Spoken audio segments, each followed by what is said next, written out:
कि हम सभी के मध्य में कन्नौज से चल करके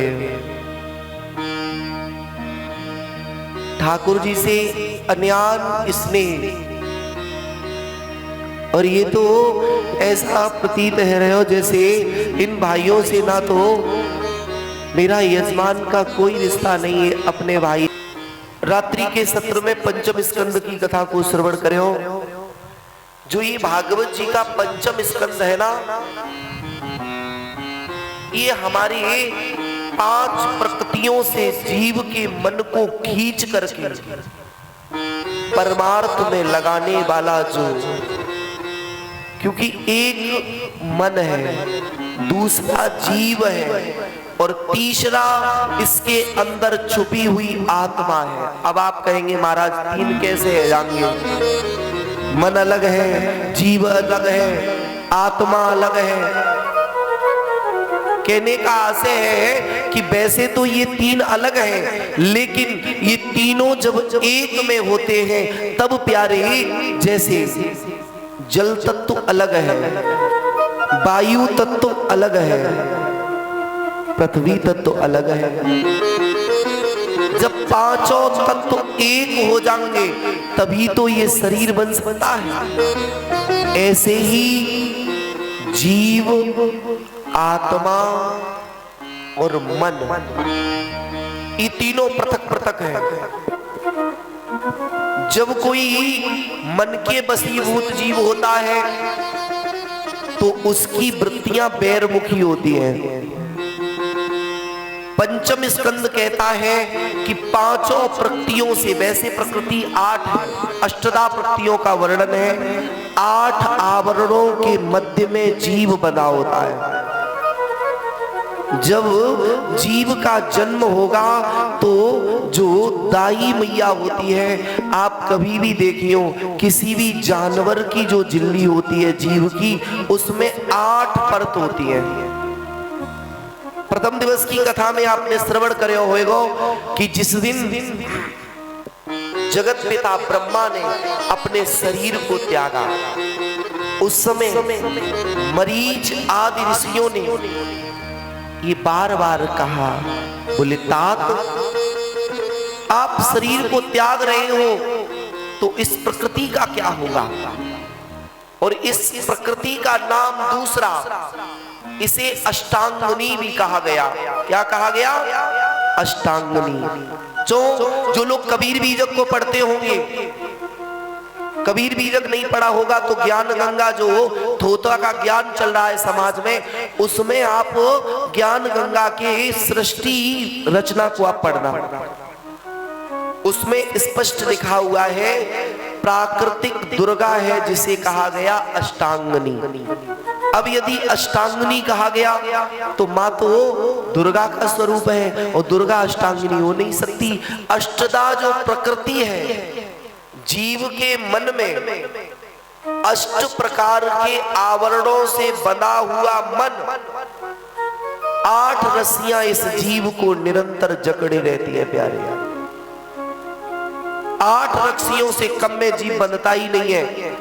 अब ऐसे यूं ना समझ ले तो ऐसे समझ ले कि जिस समय एक जीव का जन्म होता है मां के उदर में होता है, तब तक वो सिर्फ एक जीव रहेगा। किसी से पूछा, बोले भैया कहाँ है? बोले पता नहीं है।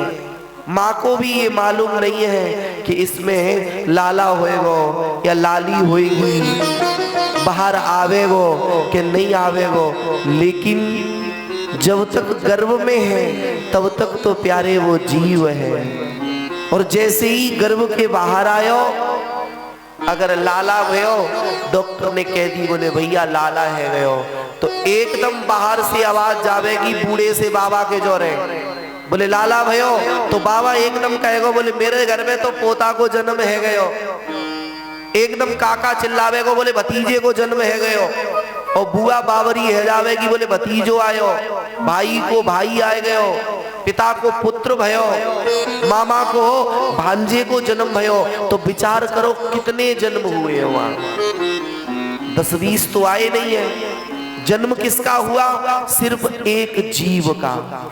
ऐसे ही जैसे जानवर के गले में एक सांकर बांधी जावे और बा में एक बड़ो सो सबसे लास्ट में होवे ना, और फिर बा के बाद छोटे छोटे। सबसे बड़ा जो जीव की मां का मोह है वो बड़ा वाला है। एक बार बच्चा सबको छोड़ देगा, लेकिन जब बात आएगी माँ की तो एक बार जरूर आएगी, बोले मैया ने मुझे पाला कैसे होगा। और माँ भी सब रिश्ते तोड़ देगी, लेकिन कभी भी पुत्र वाला रिश्ता नहीं तोड़ सकती। पुत्र चाहे माँ को माने अथवा नहीं माने, पुत्र चाहे भले ही विदेश में हो, फोन आए बोले मैया मैं आ रहे हो, तो बीवी अपनी डिमांड रखेगी, बोले इस बार आओगे तो लॉन्ग हार बनवाना है। छोटो भैया कहेगा बोले भैया तुम आइयो तो मेरे लिए एक बुलेट गाड़ी ले दियो। पिता कहेगा लाला तू जब आइयो तो फ्लाइट लेंगे एक बढ़िया सा कन्नौज में। लेकिन माँ एक ऐसी होगी प्यारे जो एक बात पूछेगी, बेटा ना फ्लैट चाहिए कुछ नहीं चाहिए, तू कब आ रहा है, तू बता तूने भोजन किया है कि नहीं किया है। और जब लौट के आवेगा छोरा तो देखेगी मैया, चाहे छोरा कितनो अष्टपुष्ट होए तो मैया एक बात कहेगी, लाला तू बिल्कुल कमजोर है गए हो, भोजन नहीं पावेगा, भोजन पाना चाहिए।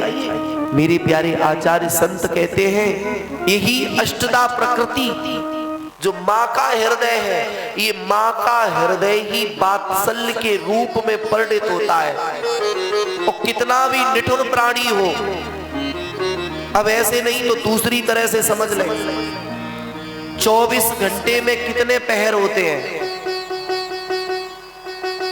24 घंटे में कितने पहर होते हैं?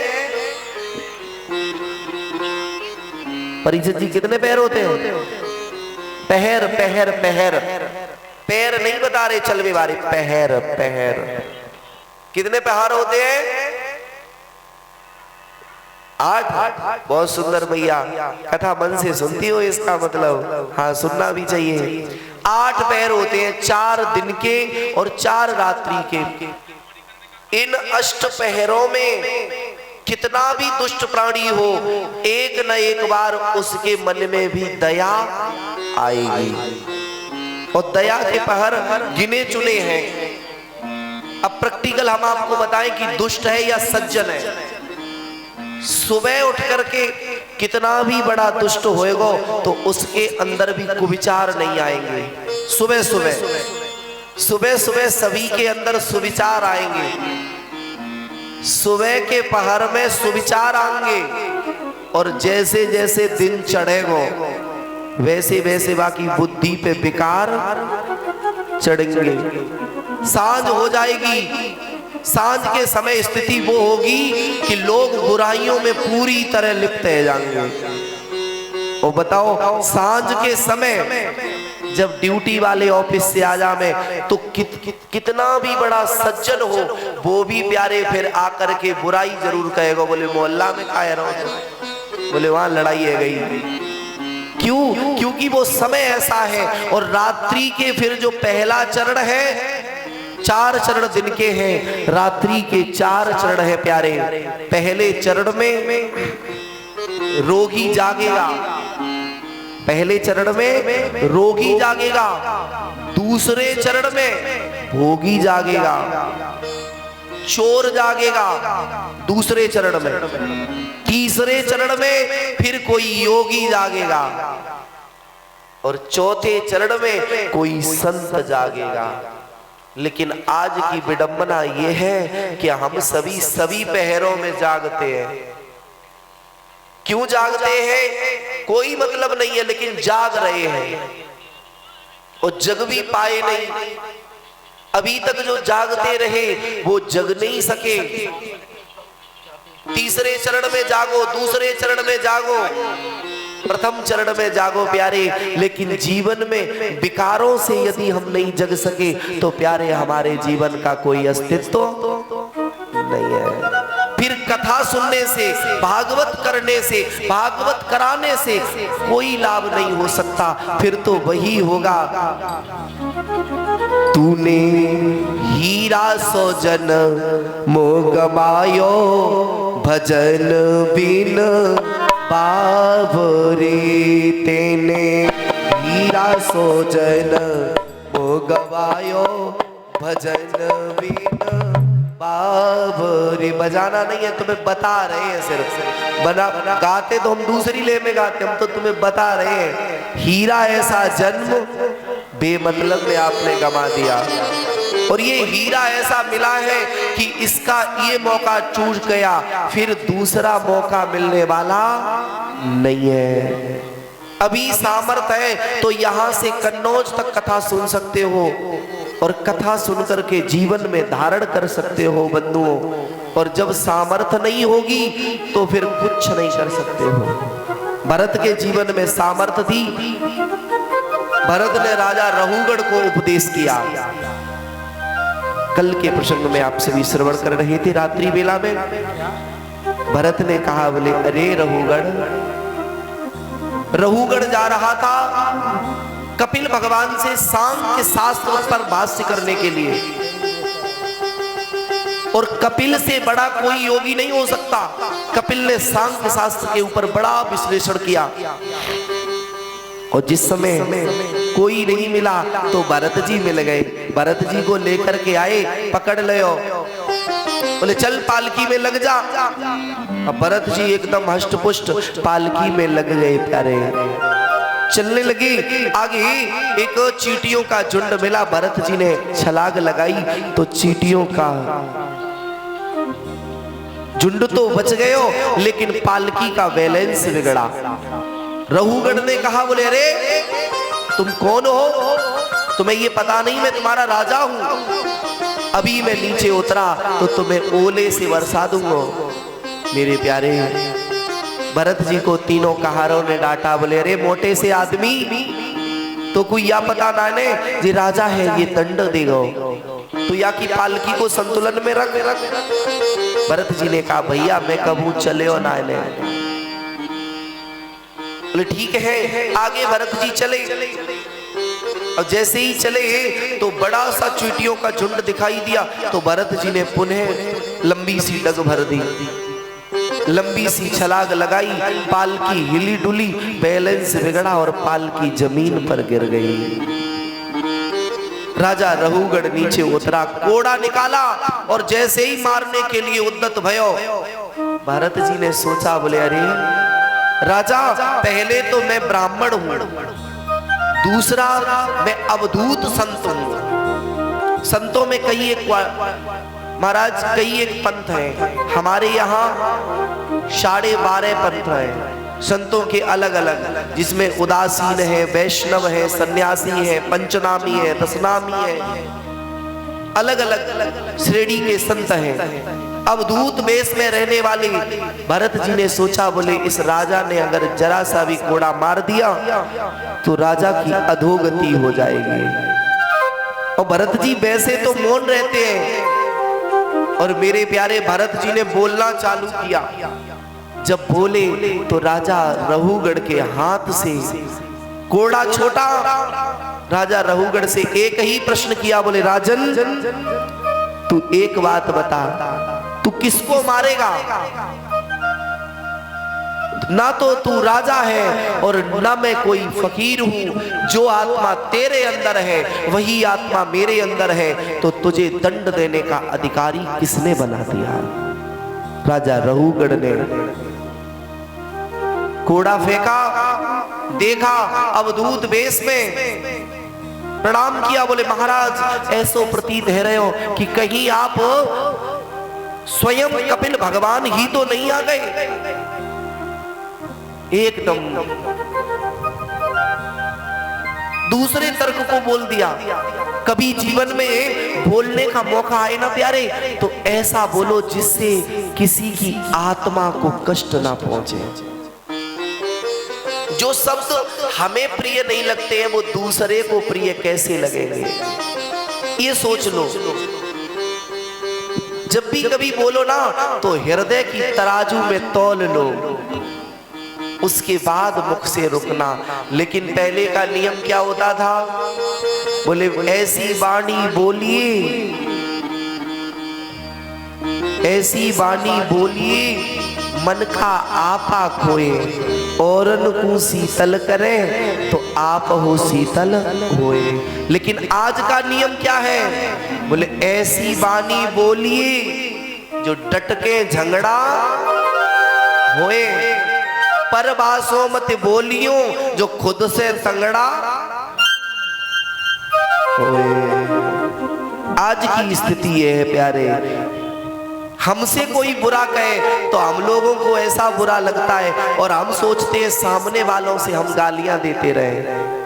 कुएं के पास में बैठोगे प्यारे तो जैसी आवाज दोगे वैसी ही वहां से निकलेगी।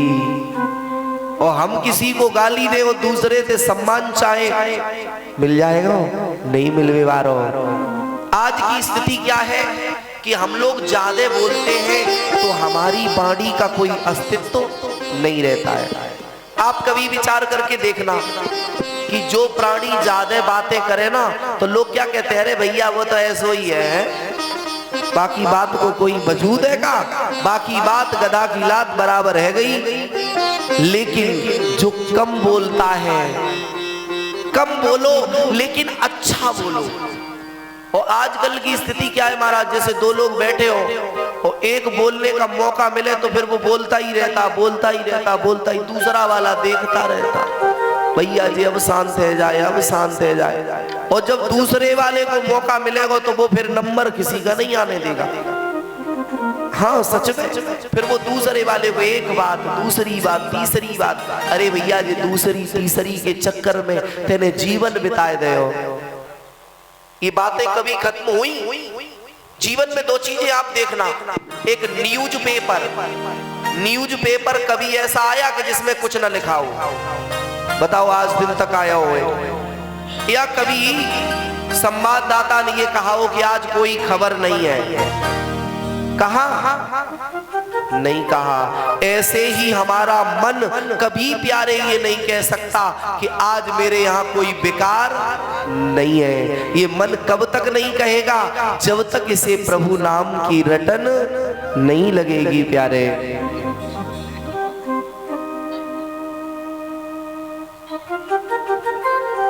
बोले भक्त वत्सल भगवान की जय हो। मेरे प्यारे आचार्य संत कहते हैं रहुगढ़ से कहा, बोले राजन रहुगढ़ ने कोड़ा फेंक दिया। भरत जी बोले तू कह रहा था तुम भिखारी हो, हम राजा हैं। अरे तुझे क्या पता है, तू एक जन्म की जान रहा है। अरे मेरी देन है जो तू आज राजा बना बैठा है।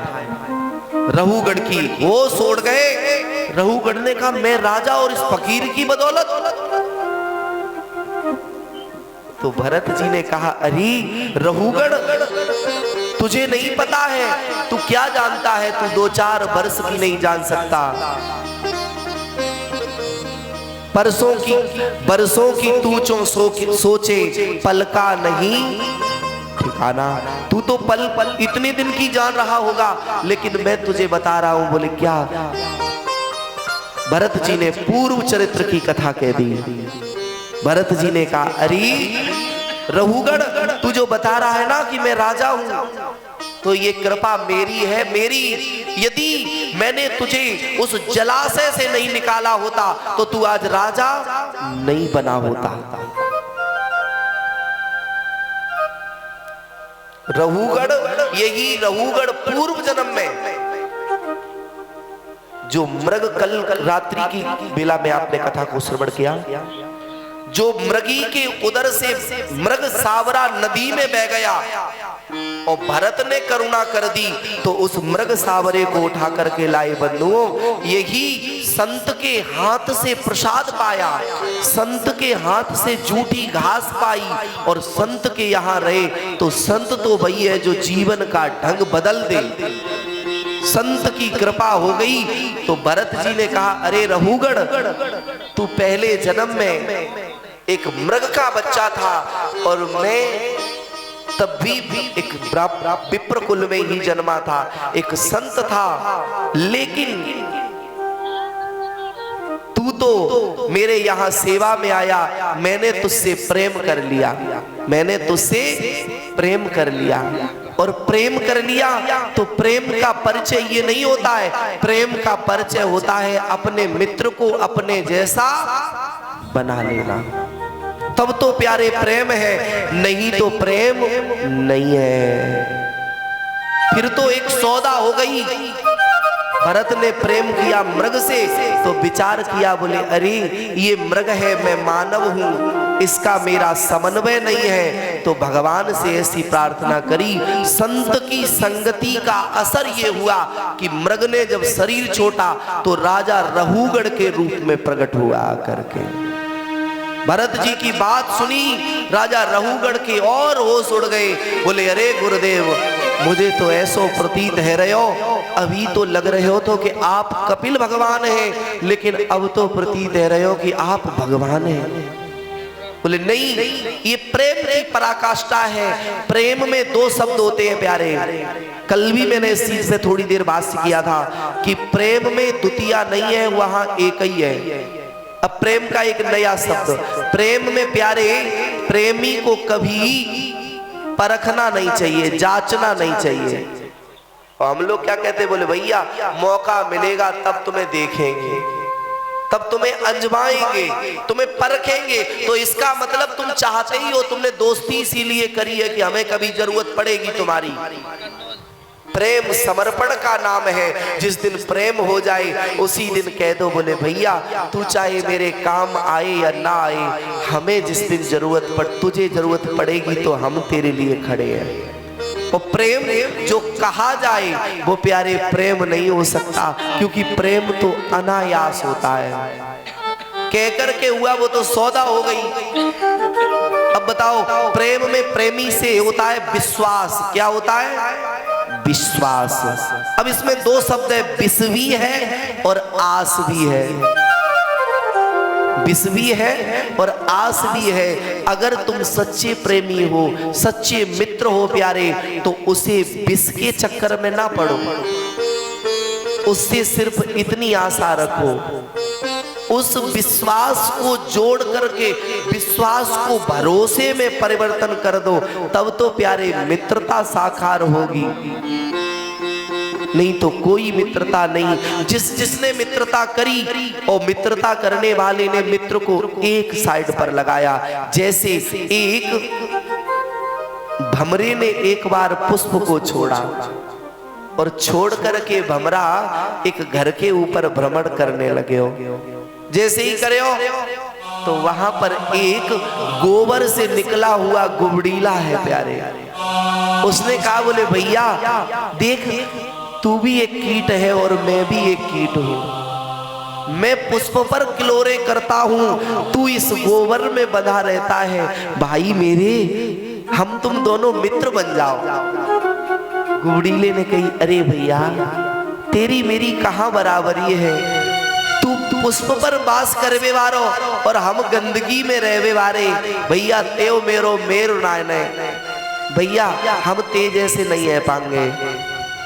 तो उसने कहा, भैया तुम मेरे जैसो नहीं है पावेगो तो कोई बात ना है, और हम तेज जैसे नहीं है पाएंगे, लेकिन हम तो को अपनों जैसो जरूर बनाएंगे, संगति जरूर तो को लाएंगे। तो उस भ्रमर ने कृपा करी, उस गुबड़ीले पर अपने पंखों पे बिठायो और महाराज ले जा करके एक पुष्प पर बिठा दिया। बोले इस पर किलोरे करो। अब जैसे ही किलोरे करने लगा, वो गुबड़ीला अपने भाग की सराहना करने लगा। बोले भैया तेरे जैसे मित्र को पाकर के मैं आज धन्य है गयो। अरे भैया कहाँ वक्त सड़े भये गोबर में पड़े थे, महक लगती थी तो कितनी मुझे वेदना होती थी। हे भाई तूने बड़ी कृपा कर दी मेरे ऊपर, जो आज तूने मुझे यहाँ पुष्प की सैर करा दी। और सज्जनों कि उसी क्षण एक माली आया, माली, और माली ने बाग से सुंदर सुंदर पुष्पों को चयन करो और वही में से एक पुष्प वो वाला उठा लिया जिसमें गुबड़ीला और भमरा दोनों है। दोनों वाले को पुष्प को उठायो और जैसे ही पुष्प को उठायो महाराज, पुष्प को उठाया पुजारी को दिया और पुजारी ने कृपा करके उसी पुष्प को लिया, श्री ठाकुर जी के चरणों में रख दिया। भमरेक से लिपट करके वो गुबड़ीला भाव विभोर हो गया। बोले भैया तेरी मित्रता को देख करके मैं धन्य हो गया। देखते ने गोबर से निकालो पुष्प की निर्मल सेज मुझे दे दी और भाई कृपा हो गई कि एक विप्र ने मुझे चुना और चुन करके भगवान के चरणों में रख दिया। भाई मेरे जैसा मित्र, मेरे जैसा विषयों में पड़ा हुआ और तेरे जैसा सुंदर से आसन पर बैठने वाला, आज तेरी मेरी मित्रता की तूने पराकाष्ठा कर दी। रात्रि भर ठाकुर जी के चरणों में वो गुबड़ीला रहा। प्रातः काल सांझ शयन आरती हुई तो शयन के समय ठाकुर जी के आभूषण उतार लिए जाते हैं, है ना। कभी भी नियम है माताओं घर में पूजा करो, कितने भी सुंदर से आभूषण भगवान को धारण कराओ, पुष्प धारण कराओ, लेकिन सांझ के समय सभी को उतारो। भगवान को मुकुट, बांसुरी, जो भी सब उतार के एक तरफ रखो, फिर उन्हें आराम से शयन कराओ। और जिन जिन के घर में पूजा होती हो ना, उन सभी से मेरा एक छोटा सा निवेदन है, अगर चाहते हो कि मेरे घर में खुशहाली रहे, मेरा घर प्रेम के बंधन में बढ़े, तो मेरा एक निवेदन आप सभी मान लेना, अच्छा लगे तो मानना। आप अपने घर में किसी की भी पूजा करें, उसके लिए चरण पादुका की व्यवस्था करना। किसी की भी पूजा करें, चाहे माता जी की चाहे भगवान की, सभी एक है। और इत्र आता है, इत्र। अब आप तो कन्नौज के ही हैं, इत्र की नगरी तो दनादन इत्र होएगा आपके यहाँ। हाँ, इत्र, और इत्र को हथेली पे लेकर के उन चरणों पर मलना, क्योंकि दिन भर मेरे परमात्मा बैठा रहता है ना मंदिर में, और सांझ को फिर उसे भी रिलैक्स चाहिए। तो उसके पैरों में जब आप इत्र मलेंगे और मलते समय एक ही भाव लगाएं कि हे मेरे ठाकुर, तू सारे दिन भ्रमण करते रहे हो, लाला अब अवते चरण दबा रहे हैं। मैं ये बिल्कुल आपको पूर्ण भरोसा दिला सकता हूं कि आप ये करके देखना, फिर जैसे जैसे इत्र की महक महाराज ठाकुर जी सूंघेंगे, पूरे घर में इत्र की महक होगी। इत्र की महक नहीं होगी, इत्र तो तुम्हारे एक कमरे को सुगंधित करेगा, तुम्हारे हाथों में सुगंधी पहुंचाएगा, लेकिन मेरे परमात्मा की कृपा उस इत्र की खुशबू प्रेम के रूप में तुम्हारे घर के सभी जनों के हृदय में बैठेगी, तो आपस में प्रेम बनेगा। और आज जो परिवार टूट रहे हैं, उनका एक मुख्य कारण है मन मिटाव होना। हम सभी तन से तो एक हैं, लेकिन मन से कहीं पृथक पृथक जाकर के बैठ चुके हैं। अब उस गुबड़ीले ने कहा, बोले भैया तेरी बड़ी करुणा भई। सो महाराज पुजारी जी ने पुष्प लिए और सभी एक टोकरी में रखे और रख कर के पीछे मंदिर के बह रही थी सरिता, उस सरिता में डाल दिए। अब उस गुबड़ीले ने कहा, बोले भैया देख तेरी मित्रता का कारण देख कितना सुंदर है। तेरी मित्रता के कारण भगवान मिले और भगवान के कारण आज देख मुझे नदी में तैरने को मिल रहा है। प्यारे, आखिरकार वो गुबड़ीला कोई और नहीं है।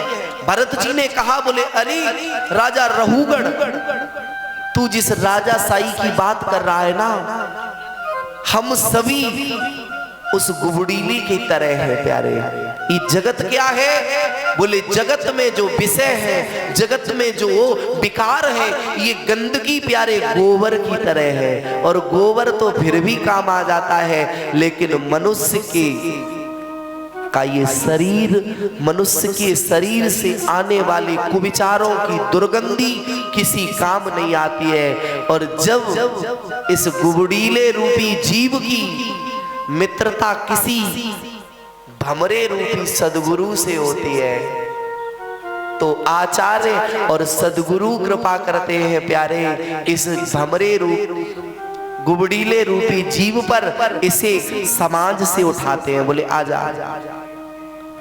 जैसे ही उठाया, उठा करके लेकर के आए तो उनके सबसे पहले उसे कहीं भी आप देखना, घर में पूजा कराना, और चाहे आप समर से 2 घंटे नहा करके आना, और फिर भी जब आसन पर बैठोगे तो आचार्य चरण जो आएंगे वो जब जल ऊपर छेड़ेंगे तो कहेंगे हरिओम अपवित्रः पवित्रो वा सर्वावस्थांगतो अपि वः। कितना नहा करके आए तब पवित्र नहीं हो पाए, जिस समय एक आचार्य ने 2 बूंद जल के डाले तब तुम पवित्र हुए। सभी आचार्य डालते हैं, क्यों डालते हैं? क्योंकि प्यारे हम स्नान करके तो आए हैं। यहाँ मंत्र क्या कहता है? सर्वावस्थांगतो अपि वः। सारी अवस्थाओं में, जैसी अवस्था में हम हो उस अवस्था से हमें पवित्रता शुद्धि करने की सामर्थ्य सदगुरु उठाता है अपने करुणा के जल से। जो सदगुरु होते हैं ना प्यारे, वो इतने करुणामय होते हैं कि वो जब शिष्य को मिल जाए तो करुणा के जल से स्नान कराते हैं। बोले आ जाओ। फिर जब कोई शिष्य नाम दीक्षा हुए ना तो बाकू मुंडन करायो जाए, बाकू कहो जाए मोड़ दयो, चेला को मोड़ दयो। और चेला आप किसी के है गए और महाराज मुंडनों है गयो और विषयों में फिर भी पड़े हो तो तुम्हारा कोई मुंडन सार्थक नहीं है। गुरु रूपी भमरे ने जीव रूपी गुबड़ीले को उठायो और भगवान की सेवा के सामने ला करके रखो। मंत्र दीक्षा दी, मंत्र दीक्षा के बाद में सेवा रूपी तपस्या रूपी पुष्प पर बिठा करके भगवान के लायक बना दिया। ये हमारे आचार्य, हमारे सदगुरुओं की कृपा है। और फिर जब भगवान के चरण में पहुंच गया ये जीव तो प्यारे ये भवसागर में रहता है, लेकिन सागर में जिस प्रकार कमल कीचड़ में रहता है लेकिन कमल पर कोई असर नहीं होता है, ऐसे ही जिसकी जड़ें तो कीचड़ में रहे और जिसका अग्रभाग ऊपर को उठा रहे, ऐसे ही ये जीव रहता तो संसार में है, रहेगो तो विषयों में, लेकिन प्यारे या का मन जो है वो भगवान में लग जाता है। रघुगढ़ ने उसी क्षण कहा, बोले अरे गुरुदेव भगवान, बोले भरत जी ने कहा, बोले देख रघुगढ़, तुझे पता है तेरे मोह के कारण मुझे मरना पड़ो, और फिर भी मैंने देखा मेरा चेला उल्टी दिशा में जा रहा है, तो सामर्थ्यवान सदगुरु का काम है अपने चेले को डांटना। कभी भी शिष्य के सामने शिष्य की प्रशंसा नहीं करनी चाहिए। कभी भी समझदार यदि छोरा है तो माता पिता को चाहिए उसके सामने उसकी प्रशंसा ना करें। रघुगढ़ से दूसरा तर्क किया। रघुगढ़ ने कहा, अरे मैंने मान लिया कि आप पूर्व जन्म में संत थे, मैं एक मृग का बच्चा था, आपकी कृपा हुई मैं मानव बन गया, लेकिन एक बात बताओ। बोले क्या? बोले जिस समय मेरा भार आपके सर पे कंधे पर था तो आपकी आत्मा को कष्ट भयो हुए। बोले अरे राजन, तू ये भी गलत कह रहे हो। बोले कैसे? बोले आत्मा को कोई कष्ट नहीं है, आत्मा तो निर्लेप है। बोले कष्ट किसको भयो? बोले कष्ट तो मन को ही होता है। ये सारी सुख दुख भय पीड़ा ये सब मन का विषय है। कैसे? सुख क्या है, दुख क्या है, ये मन की स्थिति है। हमने अभी एक पूर्व में एक टीचर देखे, अवस्था होगी 85 वर्ष की और कैंसर है उनकी। अब आप लोग विचार करें कि कैंसर में कितना दर्द होता है। कैंसर जैसी भयंकर पीड़ा और फिर भी वो इंसान एक भी टैबलेट नहीं खाता है। अब ये बात आपको गलत इसलिए लग रही होगी, बोले कैंसर में इतनी पीड़ा हुए महाराज जी तो क्यों नहीं खावे, लेकिन वो एक ही बात कहता है कि जीवन में मैंने पाप किए होंगे इस काया से जो पातक हुए वो मैं भोग रहा हूं। मैं कोई शरीर नहीं हूं, मैं कोई इंद्री नहीं हूं, मैं विशुद्ध चेतन आत्मा हूं। इसका मतलब उसने अपने जीवन में शरीर को अलग करके देखा, उसने अपनी आत्मा को अलग पाया होगा। और हम लोगों के शरीर में जरा सा कंटक लग जाए तो 2-4 दिन बैंडेड बांध के डोले, महाराज दर्द है रहे हो, दर्द है रहे हो। हाँ? रघुगढ़ से कहा, बोले अरे रघुगढ़ तो को ना पता हो, यह शरीर की कला नहीं है, ये शरीर है। किसी का शरीर मोटा है, किसी का पतला है, लेकिन इन सभी के मध्य में आत्मा तो एक जैसी है सबके भीतर। आचार्य संत कहते हैं बंधुओं, उसी क्षण उन्होंने कहा, बोले नहीं आपकी आत्मा को कष्ट हुआ होगा। बोले मेरी आत्मा को कोई कष्ट नहीं हुआ, मेरी आत्मा को कोई कष्ट नहीं हुआ। लेकिन एक बात बताऊं, बोले क्या? बोले तेरी आत्मा जो, तेरी आत्मा में मेरी आत्मा में ये बहुत बड़ा फर्क है। बोले कैसा? बोले राजन एक बटलोई है और बटलोई को रख दे और चूल्हे के ऊपर, चूल्हे में अग्नि जल रही है। यदि अग्नि तेज तेज जलेगी तो बटलोई गर्म होगी, बटलोई के बाद बटलोई में जल रखा है वो गर्म होएगा और धीरे धीरे अग्नि का तापमान बढ़ेगा तो जल खोलवे लगेगा।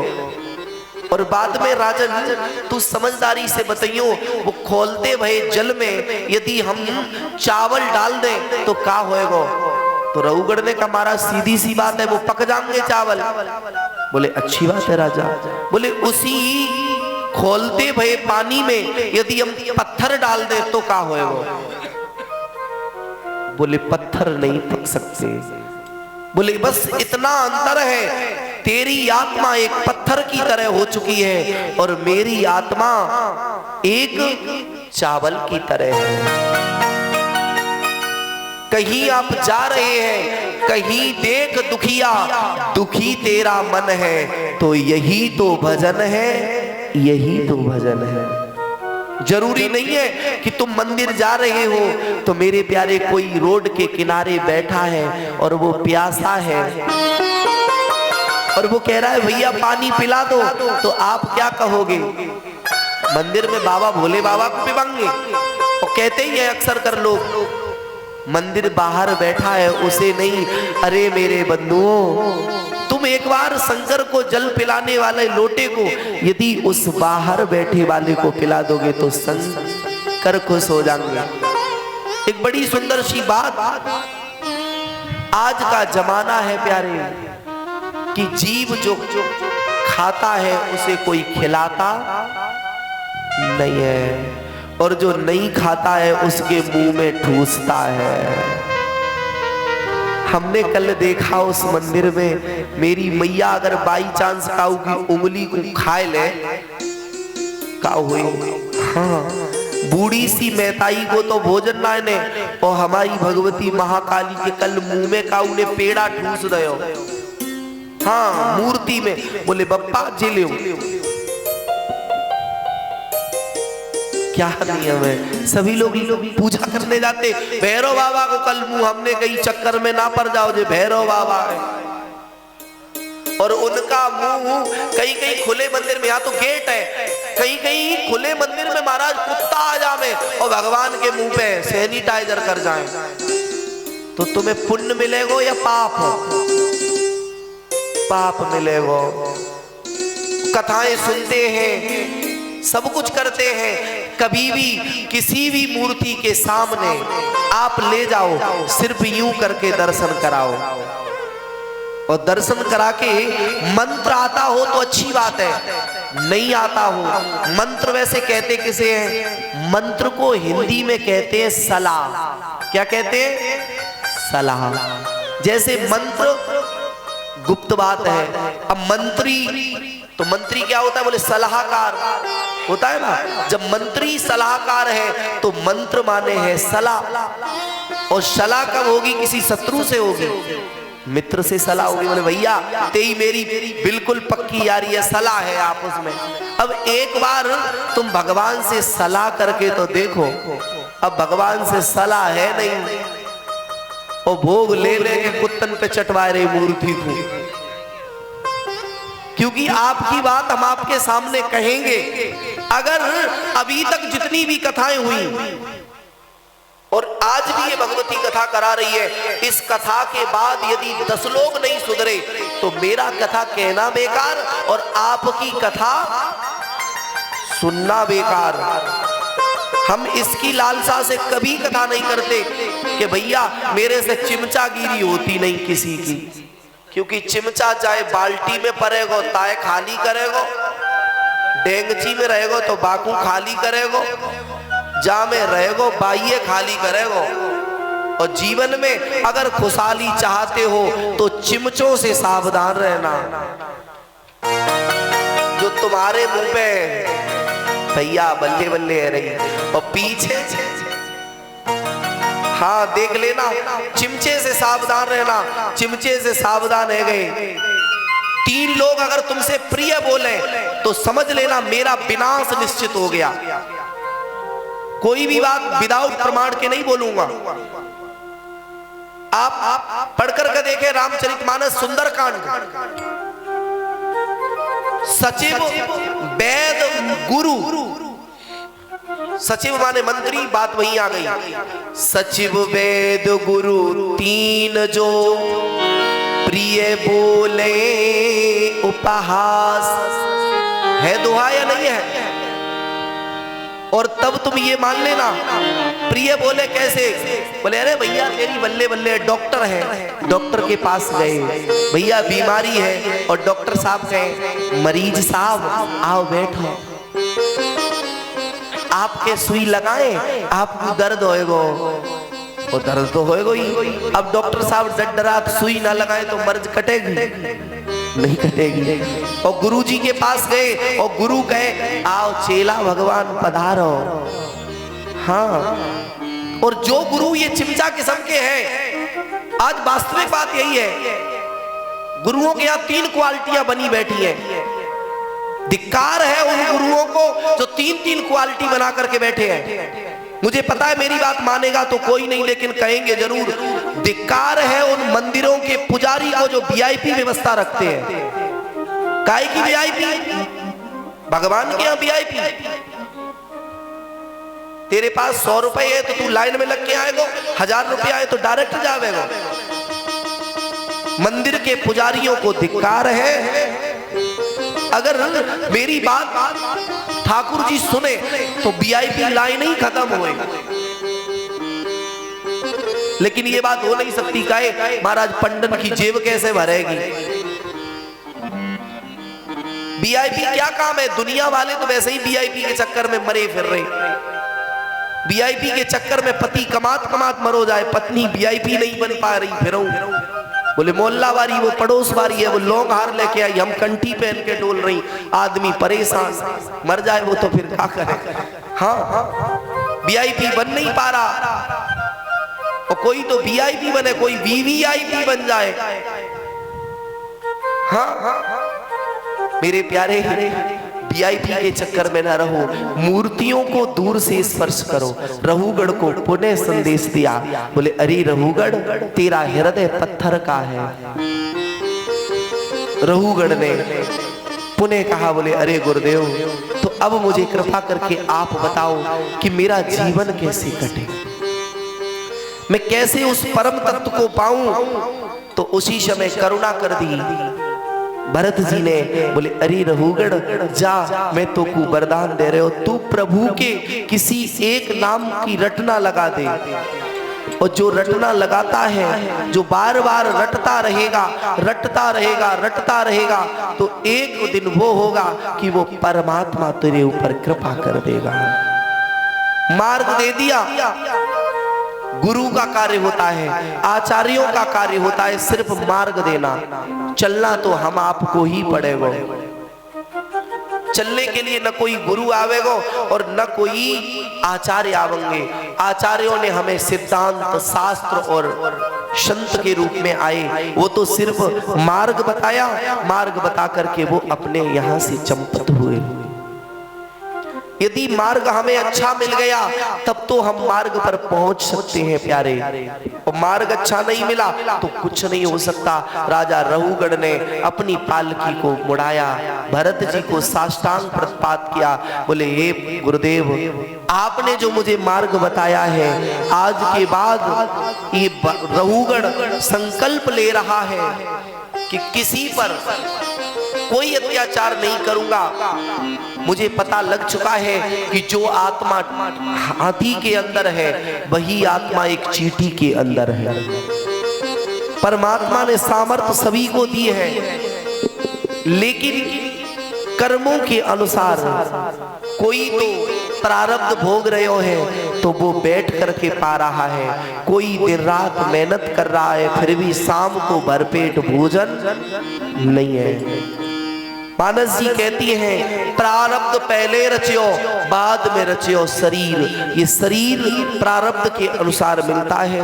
रहुगढ़ को सदुपदेश दिया, अंत में रहुगढ़ ने भजन किया और भगवत धाम को प्रस्थान करते हैं। बोले भक्त वत्सल भगवान की, संतन की संग लाग रे,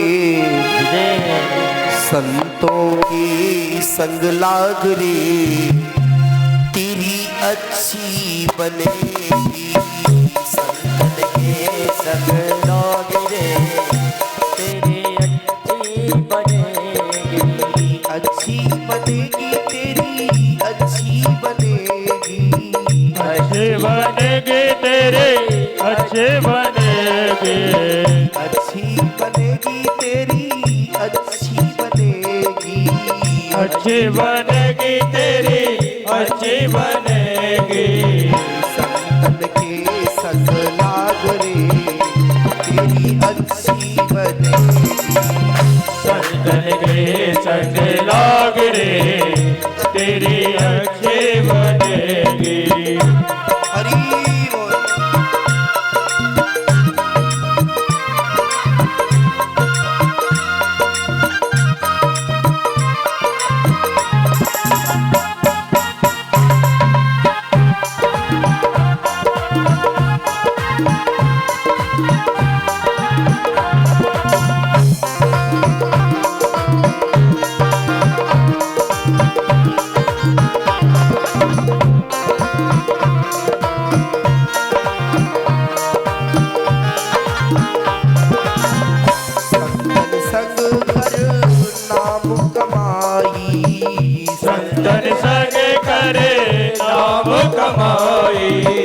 सदगुरु संग कर नाम कमाई, सदगुरु संग करे नाम कमाई। हुए तेरो बड़ो भाग्य रे, तेरी अच्छी बनेगी, तेरो बड़ो भाग्य रे, तेरी अच्छी बनेगी।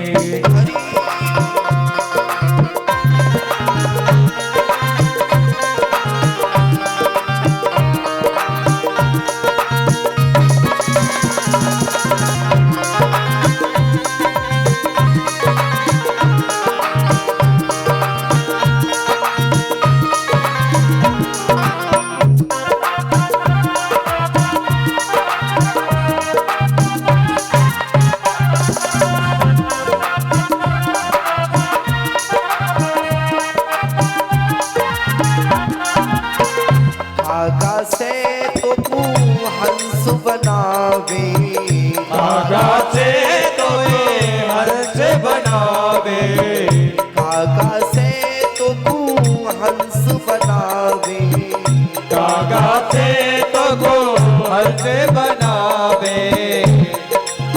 एक बार एक हंस का बच्चा धोखे से अपने हंसों के झुंड से छुड़ गया, और महाराज वो आया और किसी कीचड़ में गिर गया तो कालिमा लग गई। अब कारो है वो, सो जितने भी पक्षी है ना, पक्षियों में जो कौवा होता है ना बहुत चतुर होता है, तो कौवा ने देखा, बोले हमारे जैसा काला आ गया, सो एकदम आया और कान से आके काव काव करने लगे, तो वो हंस अपने आप को कौवा मान बैठा। वास्तविक में तो वो हंस है, लेकिन कौआ मान बैठा। धीरे धीरे समय बढ़ा, हंस कौए की तरह रहने लगा, चलने लगा। लेकिन एक दिन क्या हुआ, एक बूढ़ा हंस आया और हंस ने जैसे ही देखा, बोले ये तो कौआ है। और कौओं के मध्य में हंस कहां से आया, बुलाया, बोले जरा। उसने कहा नहीं मैं तो कौआ हूं। बोले नहीं तू हंस है। बोले नहीं मैं तो एक काग हूं।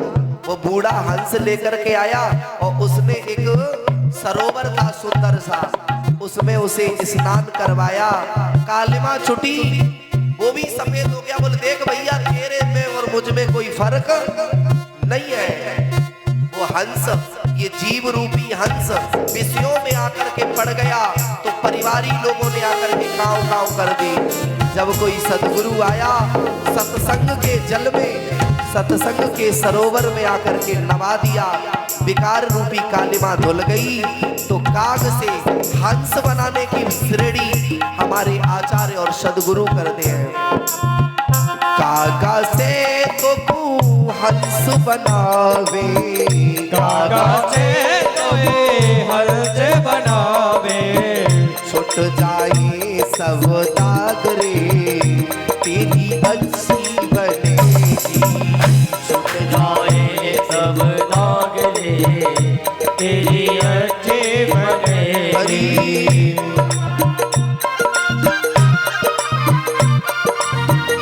गुरुदेव भगवान की जय हो।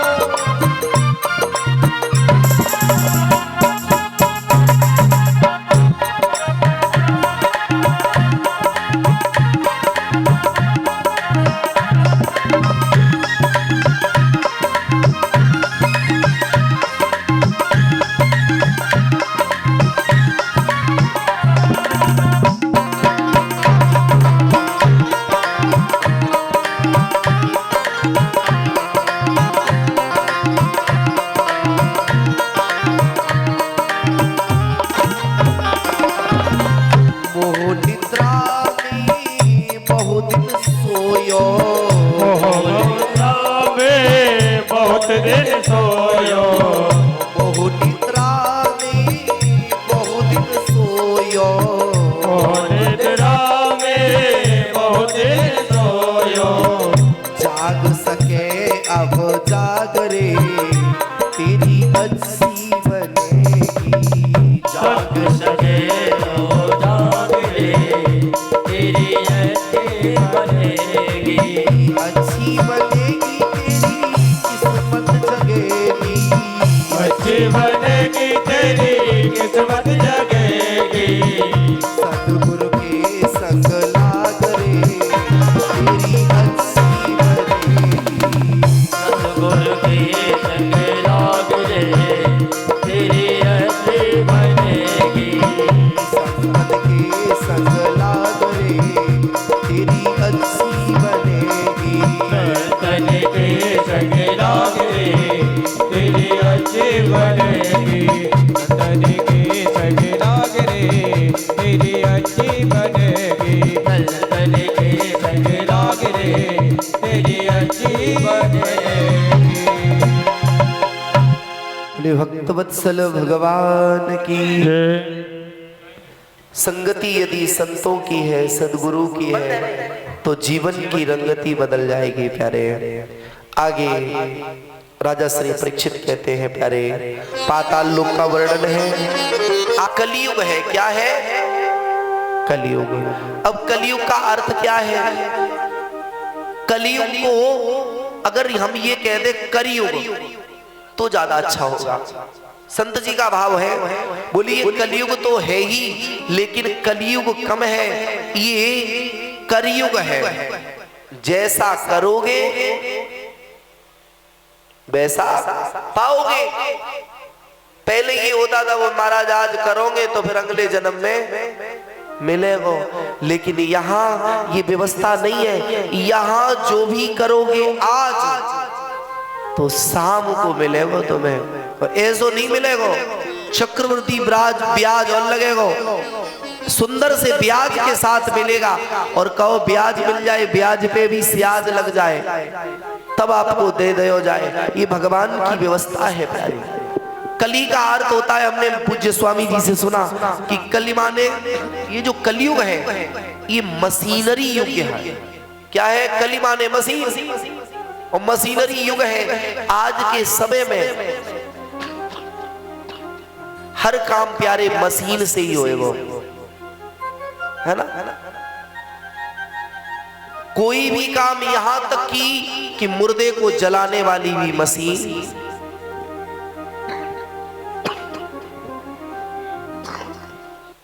बोले जीवन में वृक्ष लगाएंगे नहीं, वृक्ष काटते जाएंगे तो फिर लकड़ी कहां से आएंगे, और अंत्येष्टि की कोई फिर क्रिया नहीं होगी। फिर तो सीधा ले जाओ और मशीन में डालो और 2 मिनट में जल करके फिस, सारी व्यवस्थाएं खत्म। इसमें जो नरक है प्यारे, इसमें एक नरक होता है ताम्रश नरक।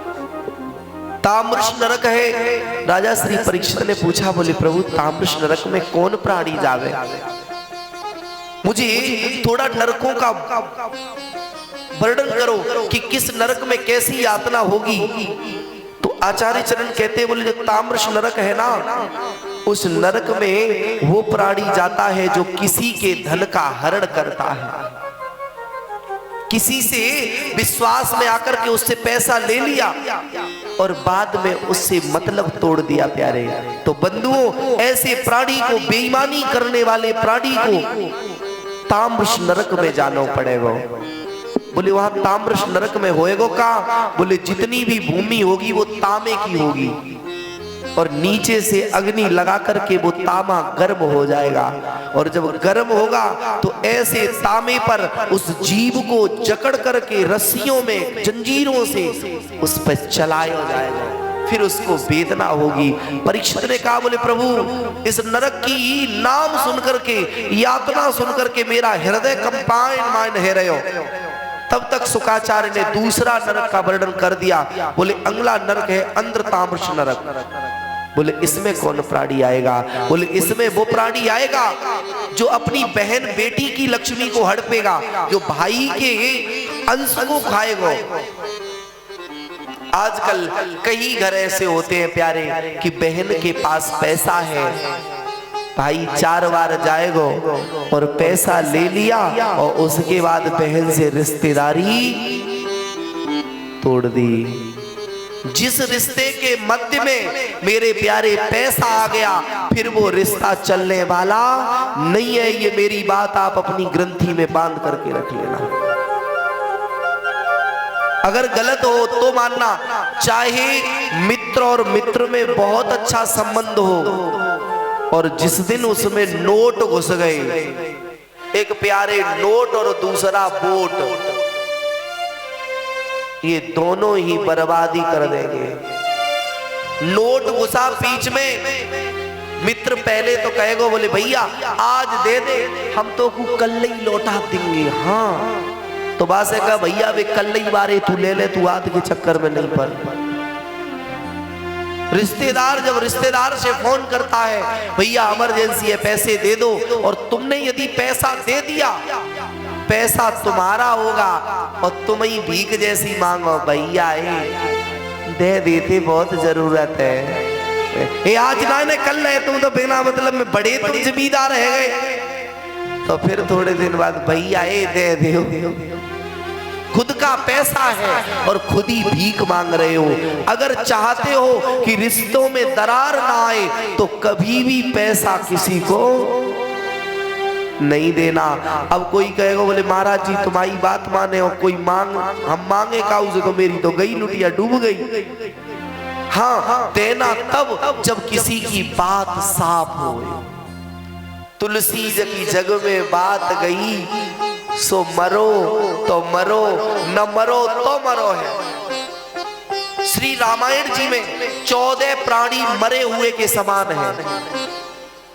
रामायण जी को पढ़े, जीते जी मरण के समान 14 प्राणी हैं, जिसमें से एक प्यारे किसी के धन को हड़पने वाला भी है। जिसमें पहला है कौल, काम, बस, कृपण, विमूढ़ा। कौल मतलब किसी को वचन दे दिया, पहले तो भाव भाव में कह गए, बोले अरे माताजी छोरा की नौकरी लग जाए, एकदम भागवत करवा दे चकाचक। और महाराज कभी भी सुख में और दुख में दोनों में अपनी वाणी को कंट्रोल में रखना, क्योंकि हम लोग बेग बेग में बोल तो जाते हैं और बाद में फिर वो डांड ऐसा लगता है। पहले तो बोल देंगे, बोले मैया मेरे छोरा की नौकरी लग जाए, भागवत जी करेंगे, जे करेंगे, भंडारा करेंगे। और जब छोरा की नौकरी लग जाए फिर कोई कहे, फिर क्या कहेंगे, छोरा ने दिन रात मेहनत करी, देवी मैया क्या कर गई बामे। परिश्रम करे चाहे कितना भी कोई, कृपा के बिना काम चलता नहीं है। तुमने अगर पढ़ाई कर ली, सब कुछ कर लिया और एक नंबर से तुम्हारा छोरा लौट आया है, तो वहां तुम्हारी पढ़ाई काम होगी या भगवती की कृपा काम होगी। छोरा गया, सारे कार्य हो गए, लेकिन मेडिकल पे निकाल दिया गया, तो वहां कृपा काम होगी। क्रोध जब आए तो क्रोध में शांत हो जाना चाहिए, क्योंकि जब क्रोध में तुम शांत हो जाओगे ना बंधुओं, तो तुम्हारे रिश्ते बने रहेंगे। और अक्सर कर जो रिश्ते टूटते हैं वो क्षणिक क्रोध में टूट जाते हैं। जरा सा क्रोध आया तो क्रोध में कह दिया, बोले जा तेरा मेरा आज से रिश्ता खत्म। ये तेरा रिश्ता है एक मोमबत्ती जो झट से तोड़ दी। हम लोग जानते सभी हैं, रही मन धागा प्रेम का मत तोड़ो चटकाए, टूटे से फिर ना जुड़े, जुड़े काठ लग जाए। फिर ग्रंथि लगेगी और ग्रंथि एक बार जीवन में लग गई तो कभी खुलने वाली नहीं है। इसलिए बंधुओं हम सभी परेशान हैं तो सिर्फ इससे हैं। परेशानी के दो कारण हैं। क्या? जो हमारे पास है हम उसकी कद्र करते नहीं है, और जो हमारे पास आने वाला कभी नहीं है उसके लिए सोचते हैं बैठ करके। बस यही मुख्य दुख का कारण है। जैसे मान लो आपको यदि सुख चाहिए, आज के बाद कोई परेशानी नहीं होगी। हम एक मूल मंत्र बता रहे हैं आपको, अगर ये जीवन में धारण कर लिया तो कभी भी ठाकुर जी के सामने जाओ तो एक ही बात कहो, बोले हे ठाकुर आपने जो दिया है, जितना दिया है, जो अभी है मेरे पास, मैं इसमें ही संतुष्ट हूं। जिसमें आप संतुष्ट होना सीख लेंगे ना, उस दिन तुम्हारी आधी बीमारी अपने आप कट जाएगी। कुछ लोग होते हैं ना, ज्यादा हाई ओवर कॉन्फिडेंस के चक्कर में मारे जाते हैं। बड़े बड़े संतों की ये दशा है महाराज, ज्यादा सोचते तो आफत में पड़ जाए। अभी हमने एक संत जी की कथा करी महाराज, हाँ, तो संत जी की कथा, अब संत जी की कथा है नहीं, महाराज संत जी को घाटा पड़ गो। कथा हम बोले महाराज कथा में घाटा है गो। अब हमने सोचा महाराज कथाऊ में कबू घाटा पड़े हो, अब पड़ गया कथा में घाटा। सोचा हो सकता है पड़ गया हो। अगला वाला कार्यक्रम हुआ तो उसमें भी घाटा पड़ गया। अब हमने मन में सोचा ये तो बहुत गलत बात है, इसमें भी घाटा, उसमें भी घाटा, तीसरा प्रोग्राम उसमें भी घाटा। अब मेरे दिमाग में ये बात कंठ से नीचे नहीं गई। और जब किसी समस्या का हल ना हो तो ये जगत में समस्या का हल नहीं मिलेगा, तुम्हें जगदीश या गुरु के पास मिलेगा। सो महाराज हमने एक दिन पूजा करे, सो हमने ठाकुर जी सो कही, आने का लाला तुम्हारे अलावा या दुनिया में है कोई ना है, हाँ कोई सहारा नहीं है, सब छोड़ ही चुके हैं, एक तेरी आस है। और अब ये प्रश्न ऐसा अटक रहा है कि ना तो अंदर जा रहा है और ना बाहर आ रहा है। अब अगर हम किसी अदर से पूछे तो कोई कहेगा तुम खुद ही ब्यास जी हो, तुम हमें क्यों पूछ रहे। अब हमें तो शर्म नहीं है, लेकिन वो फिर चार जगह चिल्लावे हो। जब तुम अपनी ही उलझनों को नहीं सुलझा सकते तो मेरी मति को कैसे सुलझाओगे। तो हमने कहा सबसे बड़ा विश्व का गुरु परमात्मा है। हमने ठाकुर जी से कहा, हमने कहा आप गुरुओं के गुरु हो, आप दया करो और कैसे भी करके। अब आप तो डायरेक्ट मुझ में इतनी सामर्थ्य नहीं है जो बताने आओ, आप किसी न किसी के माध्यम से ही तो बतवाओगे।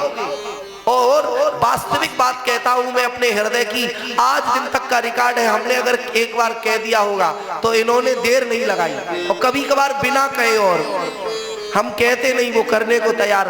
हम सोचते हैं कि ये हमारे मालिक है, प्राण धन है, इनसे क्या कहें।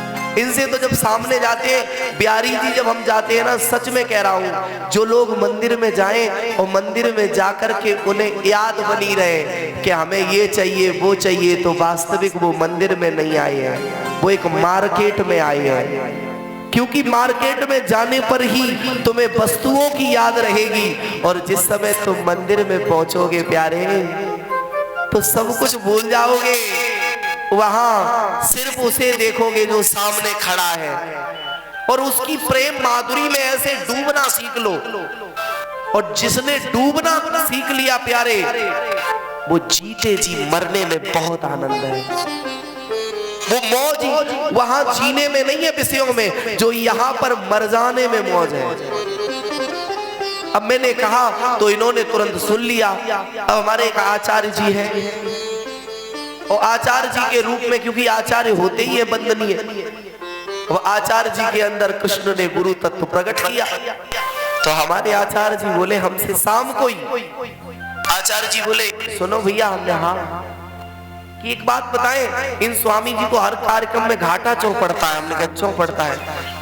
बोले जी ओवर ज्यादा सोच लेते हैं। हमने कहा कैसा? बोले गलत नहीं है, कहते घाटा तो पड़ता है, लेकिन जी ज्यादा सोच जाते हैं। हमने कहा कैसे? तो उन्होंने बड़ी सुंदर बात कही। बोले ये सोचते होंगे कि कार्यक्रम जब होगा तो हमें 1.5 लाख बचेगा। कितना बचेगा? 1.5 लाख।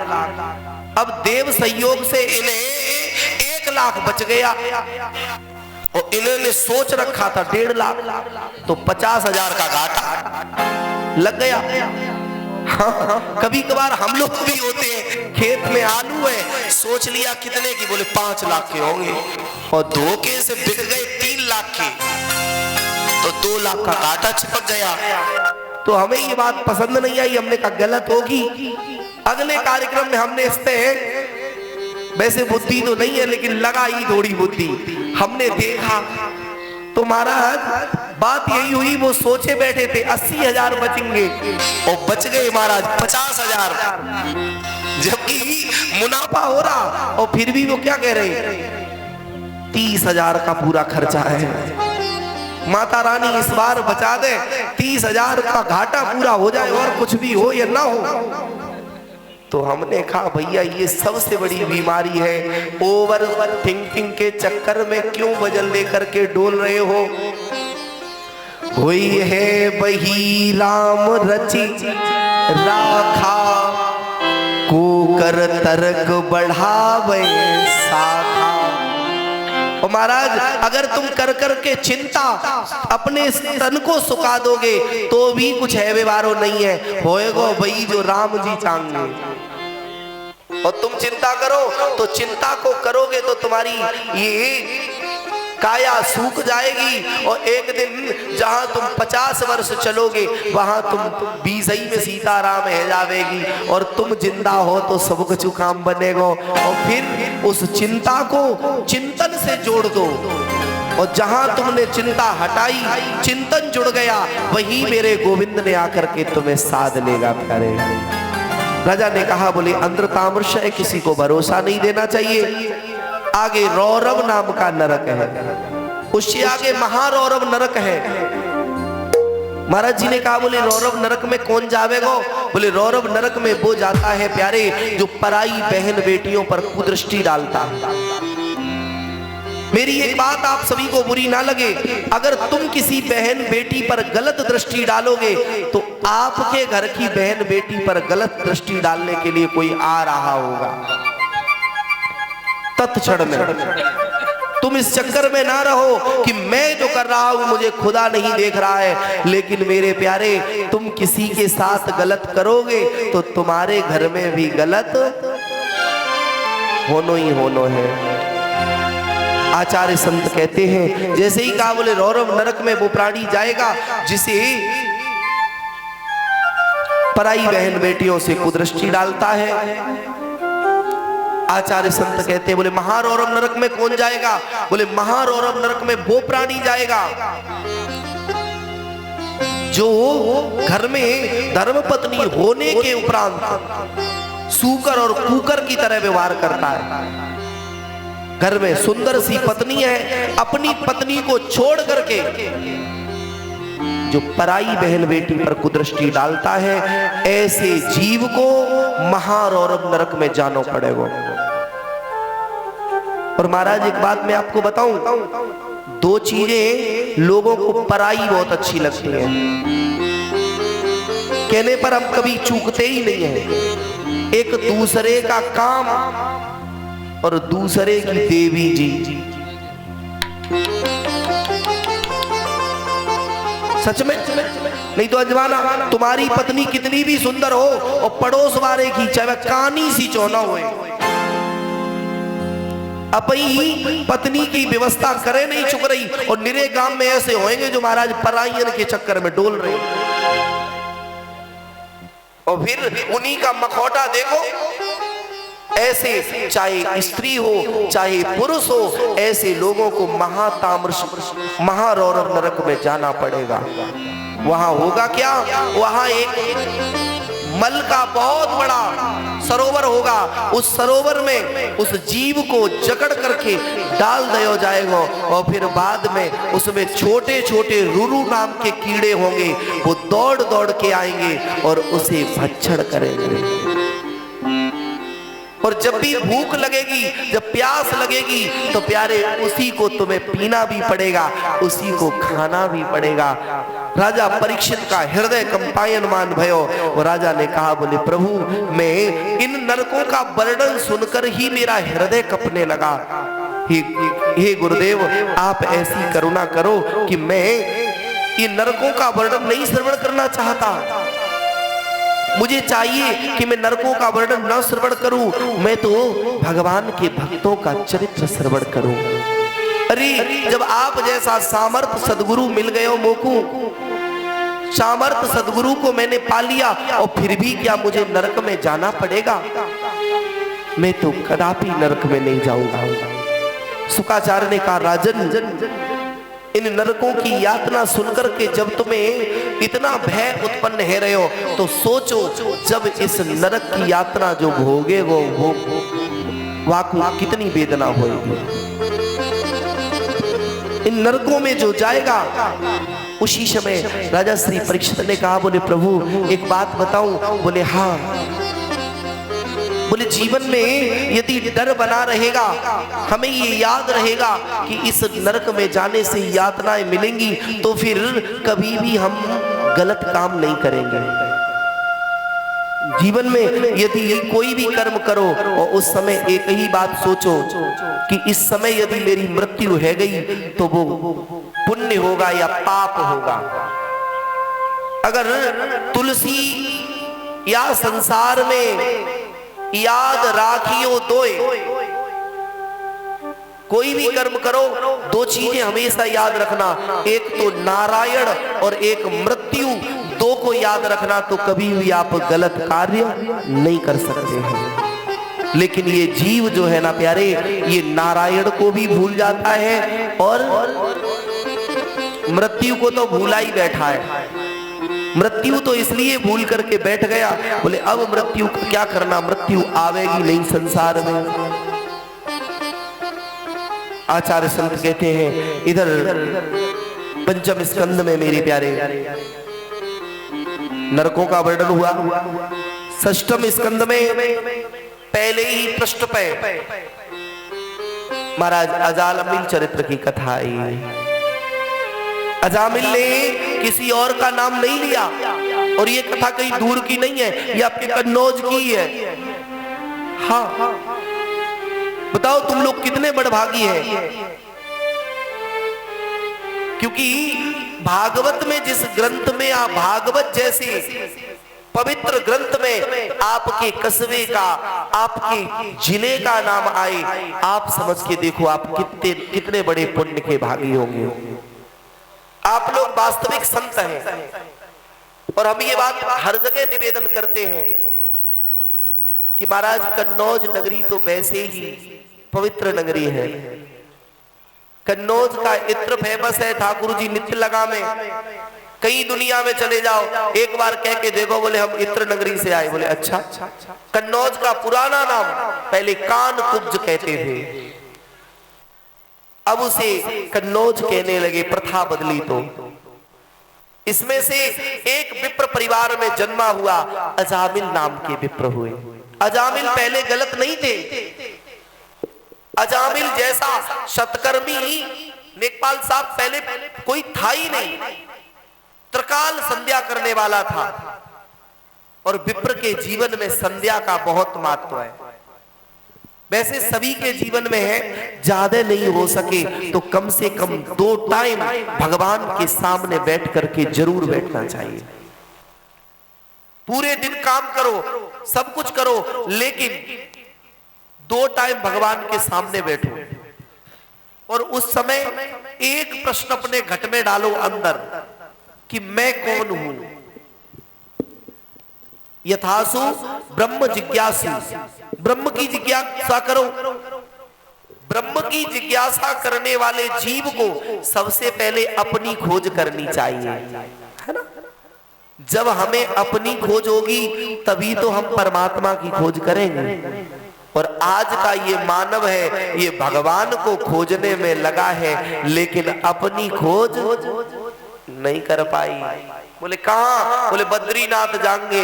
बोले बद्रीनाथ में भगवान बैठा है? नहीं। वृंदावन में, वृंदावन वाला वहां है, वो तो है ही, लेकिन प्यारे अपने हृदय को वृंदावन बनाओ। हृदय वृंदावन होगा तो वृंदावन में रहने वाले बांके बिहारी आपके हृदय में बस जाएंगे प्यारे। लेकिन आज के समय में 2 मिनट भजन करने बैठे, कमर में दर्द है लगे। बोले महाराज भजन नहीं होता। अजामिल 3 काल की संध्या करता था, गायत्री उपासना करता था, लेकिन उसके बाद भी एक दिन की बात हुई कि एक दिन अजामिल विप्र गली से निकल रहे तो वहां प्यारे एक वेश्या का मकान था। और वेश्या कि यहां नृत्य गान है रहे हो, दृष्टि चली गई। पहला दोष हमारी दृष्टि का है, जैसी दृष्टि वैसी सृष्टि। अगर हम अच्छा देखेंगे, बुरा जो देखन में चला, बुरा न मिलया कोई, जब घट खोजा आपना तो मुझसे बुरा न कोई। इस संसार में पाप का सबसे बड़ा अगर कोई पिता है, एक बार एक आचार्य काशी से भागवत जी लगा करके आए तो पिता ने पूछा, बोले बेटा भागवत जी लगा आए? बोले हाँ। बोले अच्छे से अध्ययन किया? बोले बिल्कुल पिताजी। बोले तो मुझे ये बताओ पाप का बाप क्या है, पाप का पिता क्या है? तो अब महाराज वे जे ग्रंथ पलटे, दूसरों बारों पलटे, तीसरों पलटे, अब मिले ही ना है मामे। बोले तो अब तक अध्ययन क्या किया, क्या वेद पढ़े, क्या वेदांत पर भाष्य करोगे जब तुम्हें पाप के बाप को ही पता ना लगे हो? सो महाराज बेटा ये ग्रंथ यही रख दो, जब तक तुम्हें पाप के असली ही पिता का पता नहीं लग जाए तब तक तुम मेरे घर नहीं आना। निकाल दिया छोरे को। छोरा भागता गया, बड़े बड़े मठ मंदिर में जाता है, हर जगह जाए। और मेरे प्यारे कहीं भी जाए तो एक ही प्रश्न रखे, बोले पाप के बाप का नाम क्या है? तो सब कह दे मुझे ही नहीं पता, मुझे ही नहीं पता, मुझे नहीं पता। और जैसे ही महाराज गए सो एक गांव में एक वेश्या रह रही। अब उसने कही, बोले आचार्य जी क्या ढूंढ रहे? बोले पाप के बाप को नाम। बोले आप मेरे यहां आओगे? बोले नहीं नहीं नहीं, नहीं। तुम एक वैश्या हो और मैं एक विप्र हूं, कैसे आ सकूंगा? उसने कहा यदि आप मेरे घर में आओगे ना तो मैं आपको 5 स्वर्ण मुद्राएं दूंगी। तो आचार्य जी ने मन में सोचा, बोले पाप को बाप जब मिलेगो तब मिलेगो, रास्ता में खर्चों की जरूरत पड़ेगी, तो ये 5 मुद्राएं स्वर्ण की ले लो, क्या आवश्यकता है कि कोई देखे कोई नहीं। यहाँ सो महाराज अंदर चले गए। उसने कहा आचार्य जी जल ग्रहण करेंगे? बोले अरे तू वैश्या है, हम तेरे हाथ का जल ग्रहण करेंगे। बोले अरे विप्र देवता, हम तुम्हें 10 स्वर्ण मुद्राएं देंगे, तुम पानी पी लो। उन्होंने 10 के चक्कर में पानी पी लिया। अब महाराज भोजन बनाया, बोले प्रभु भोजन पाओगे? बोले नहीं। बोले 25 मुद्राएं देंगे स्वर्ण की। तो उसने 25 के चक्कर में पानी भोजन। शाम को नृत्यगान है रहे हो, बोले महाराज वहां बैठ जाओ चल के। बोले नहीं। बोले 50 देंगी, वहीं बैठ जाओ। तो महाराज विप्र देवता खड़िया खप्पर करके और महाराज बैठ गए। अब बैठे आराम से, रात्रि भर नृत्यगान भयो। सुबह जब जाने लगे तो विप्र ने पूछा, बोले वैश्य ने पूछा कहां जा रहे हो? बोले मेरे पिता ने कहा था, बोले पाप का असली पिता कौन है वो ढूंढने के लिए मैं जा रहे हो। तो बोले अभी तक मिले हो क्या? वे ना मिले हो? बोले अभी नहीं मिले हो। सो महाराज एक उस वैश्या ने चांटा लगाया कनपटी में। एकदम विप्र देवता को क्रोध आयो। बोले अरे मैं ब्राह्मण होकर के तू मेरे ऊपर हाथ उठा रही है, मैं अभिश्राप दे दूंगी। वैश्या ने कहा अरे यार जाओ, कभी भी वैश्याओं का श्राप लगता नहीं है और सती कभी श्राप देती नहीं है। तुम अगर सत्यवादी होते तुम्हें अभी बाप मिला ही नहीं, प्रत्यक्ष सामने है। बोले क्या? बोले पाप का असली बाप है लोभ। तुम्हारे हृदय में यदि लोभ नहीं आता ये 5 स्वर्ण मुद्राओं का, तो आप मेरे घर में नहीं आते। और 5 से 50 है गई तो तुम जैसा वेद वेदांत भागवत शास्त्र उपनिषद को लगाने वाला एक विप्र वैश्याओं का नृत्य नहीं देखता, शोभा नहीं है। पाप का बाप मिल गया, तुम्हारी दशा ये हो गई। जीवन में लालच करोगे, लोभ आएगा तो तुम पाप करते हुए चले जाओगे। दशा क्या होगी? मक्खी गुड़ में गड़ गई, पंख रहे लिपटाए, हाथ मले और सर धुने, लालच बुरी बला। मक्खी खाने के लिए गई गुड़ को, लेकिन चिपकनी है गुड़ और उसमें जाकर के अड़ी तो पंख होते भी उसी में छटपटाती रही। अंत तो गत्वा उसी में मरनो पड़ो प्यारो।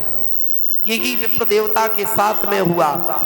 वैश्या को जरा सा देखा, दृष्टि पड़ी तो मेरे प्यारे मन में आया इस वैश्या के यहाँ गए। अंत में भगवान की कृपा देखो, तुम्हारे जीवन में किया हुआ सत्कर्म, कभी तुमने पुण्य किया होगा और आज तुम भले ही पाप करना, लेकिन वो पुण्य तुम्हारी रक्षा कहीं ना कहीं करेगा। कितना भी निकृष्ट प्राणी क्यों ना हो, लेकिन जब कभी उसने पाप नहीं पुण्य किए होंगे तो जब मुसीबत आएगी तो उसकी रक्षा उसका पुण्य जरूर करेगा।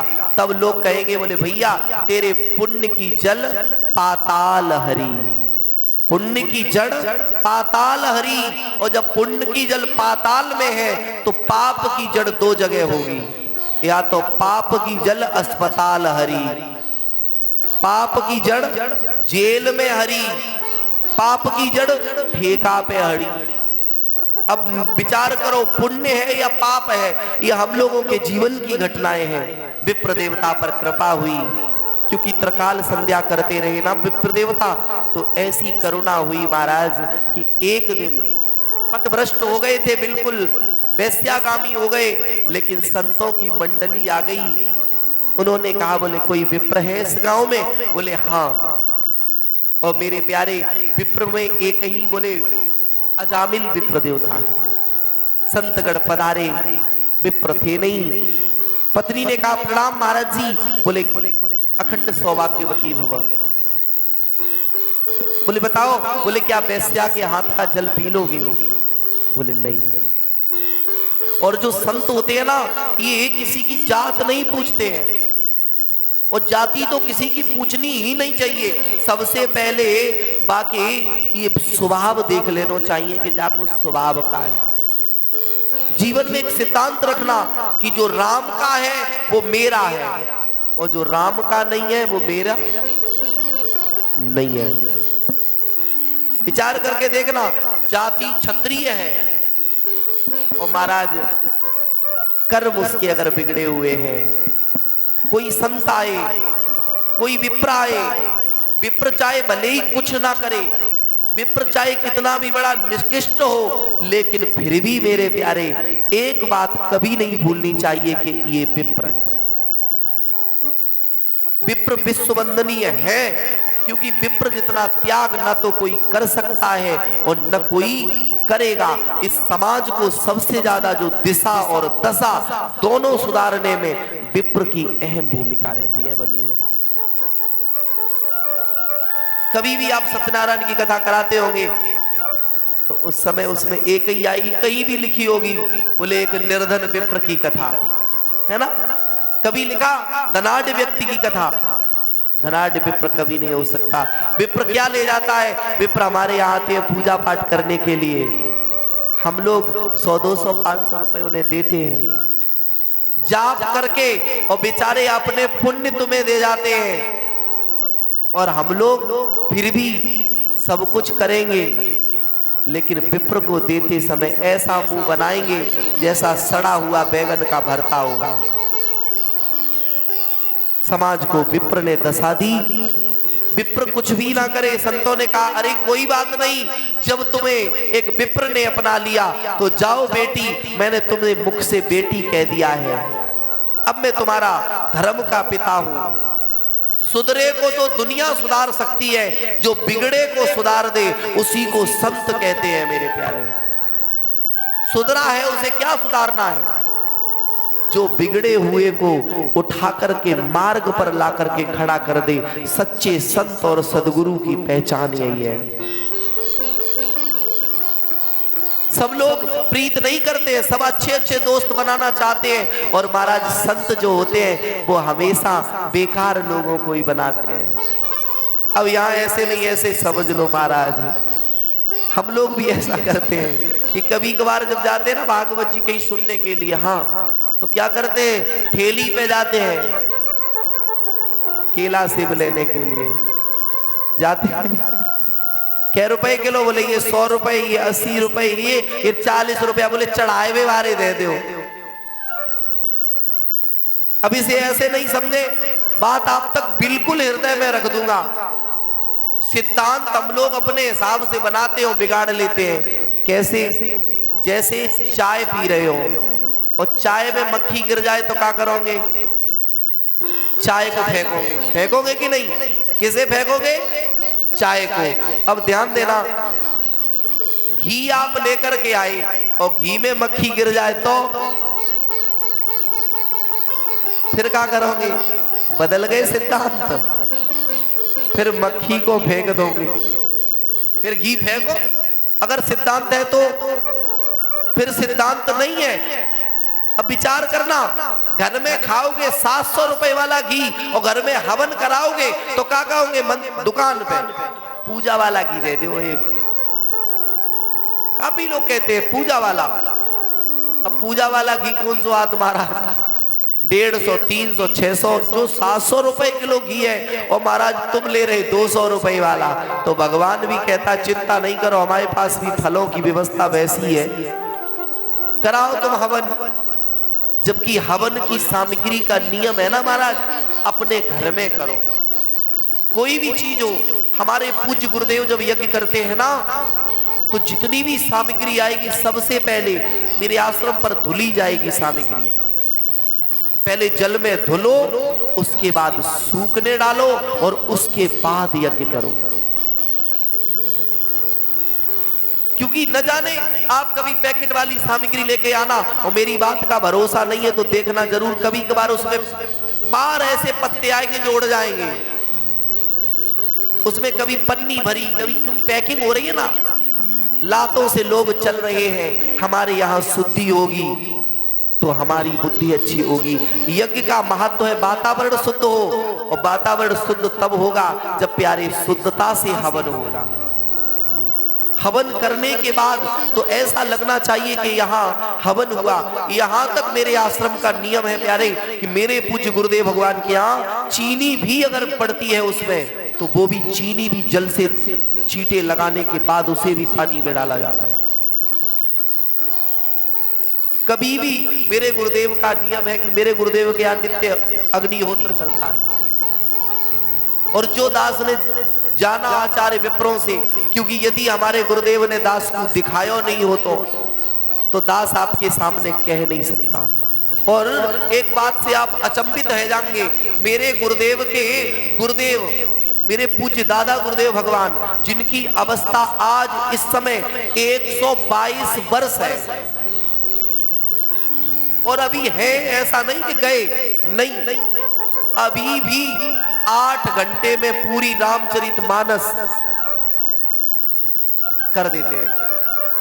और नित्य का नियम है महाराज अग्निहोत्र का कि सुबह 3 बजे बैठ जाए आसन पे तो 12 बजे उठे, 1 बजे उठे।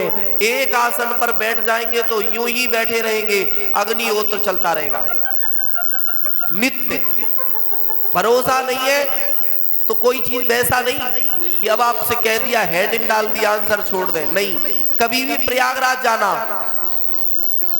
लंबे हनुमान जी के पास में, और जैसे ही आप ऊपर को बढ़ के आएंगे तो इस तरफ है नौलखा मंदिर, और इस तरफ वही बांध पर मंदिर है श्री छोटा हनुमान मंदिर, परम पूज्य प्रातः स्मरणीय मोनी बाबा आश्रम, उसमें आप जाना।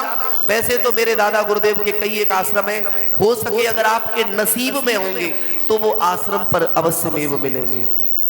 उनका शरीर बिल्कुल हल्दी की तरह पीला है। इनको दर्शन करा के अभी कुंभ में दास दर्शन कराने के लिए गया,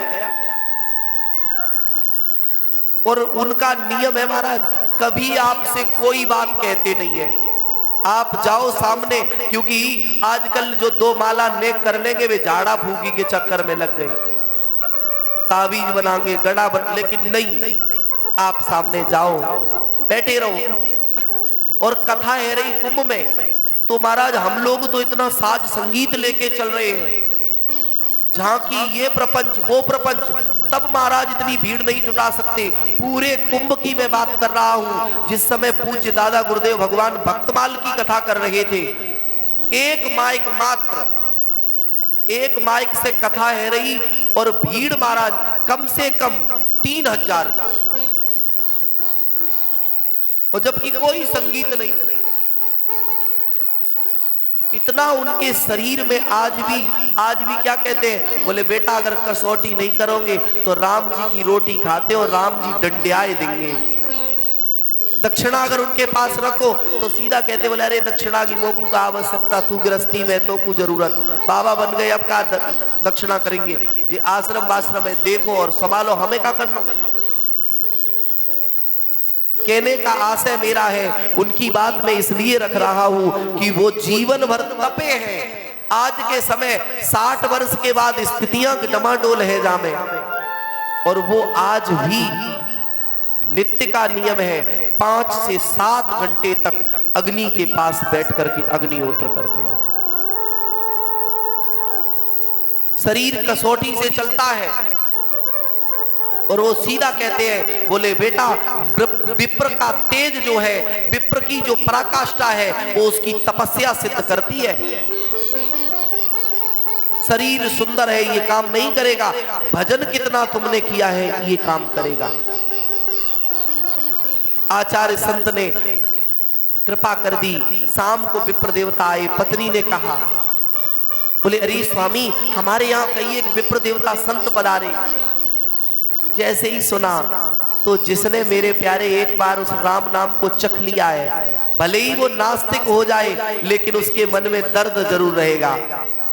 आपने यदि कभी रामायण पढ़ी हो और कोई तुम्हारे सामने चौपाई बोले तो तुम्हें वो याद आएगी, बोले हमने वहां, या कोई प्रसंग आपने कहीं सुना होगा, और यदि तुम दोबारा वो प्रसंग सुनना तो तुम्हारा ध्यान वहां जरूर पहुंचेगा।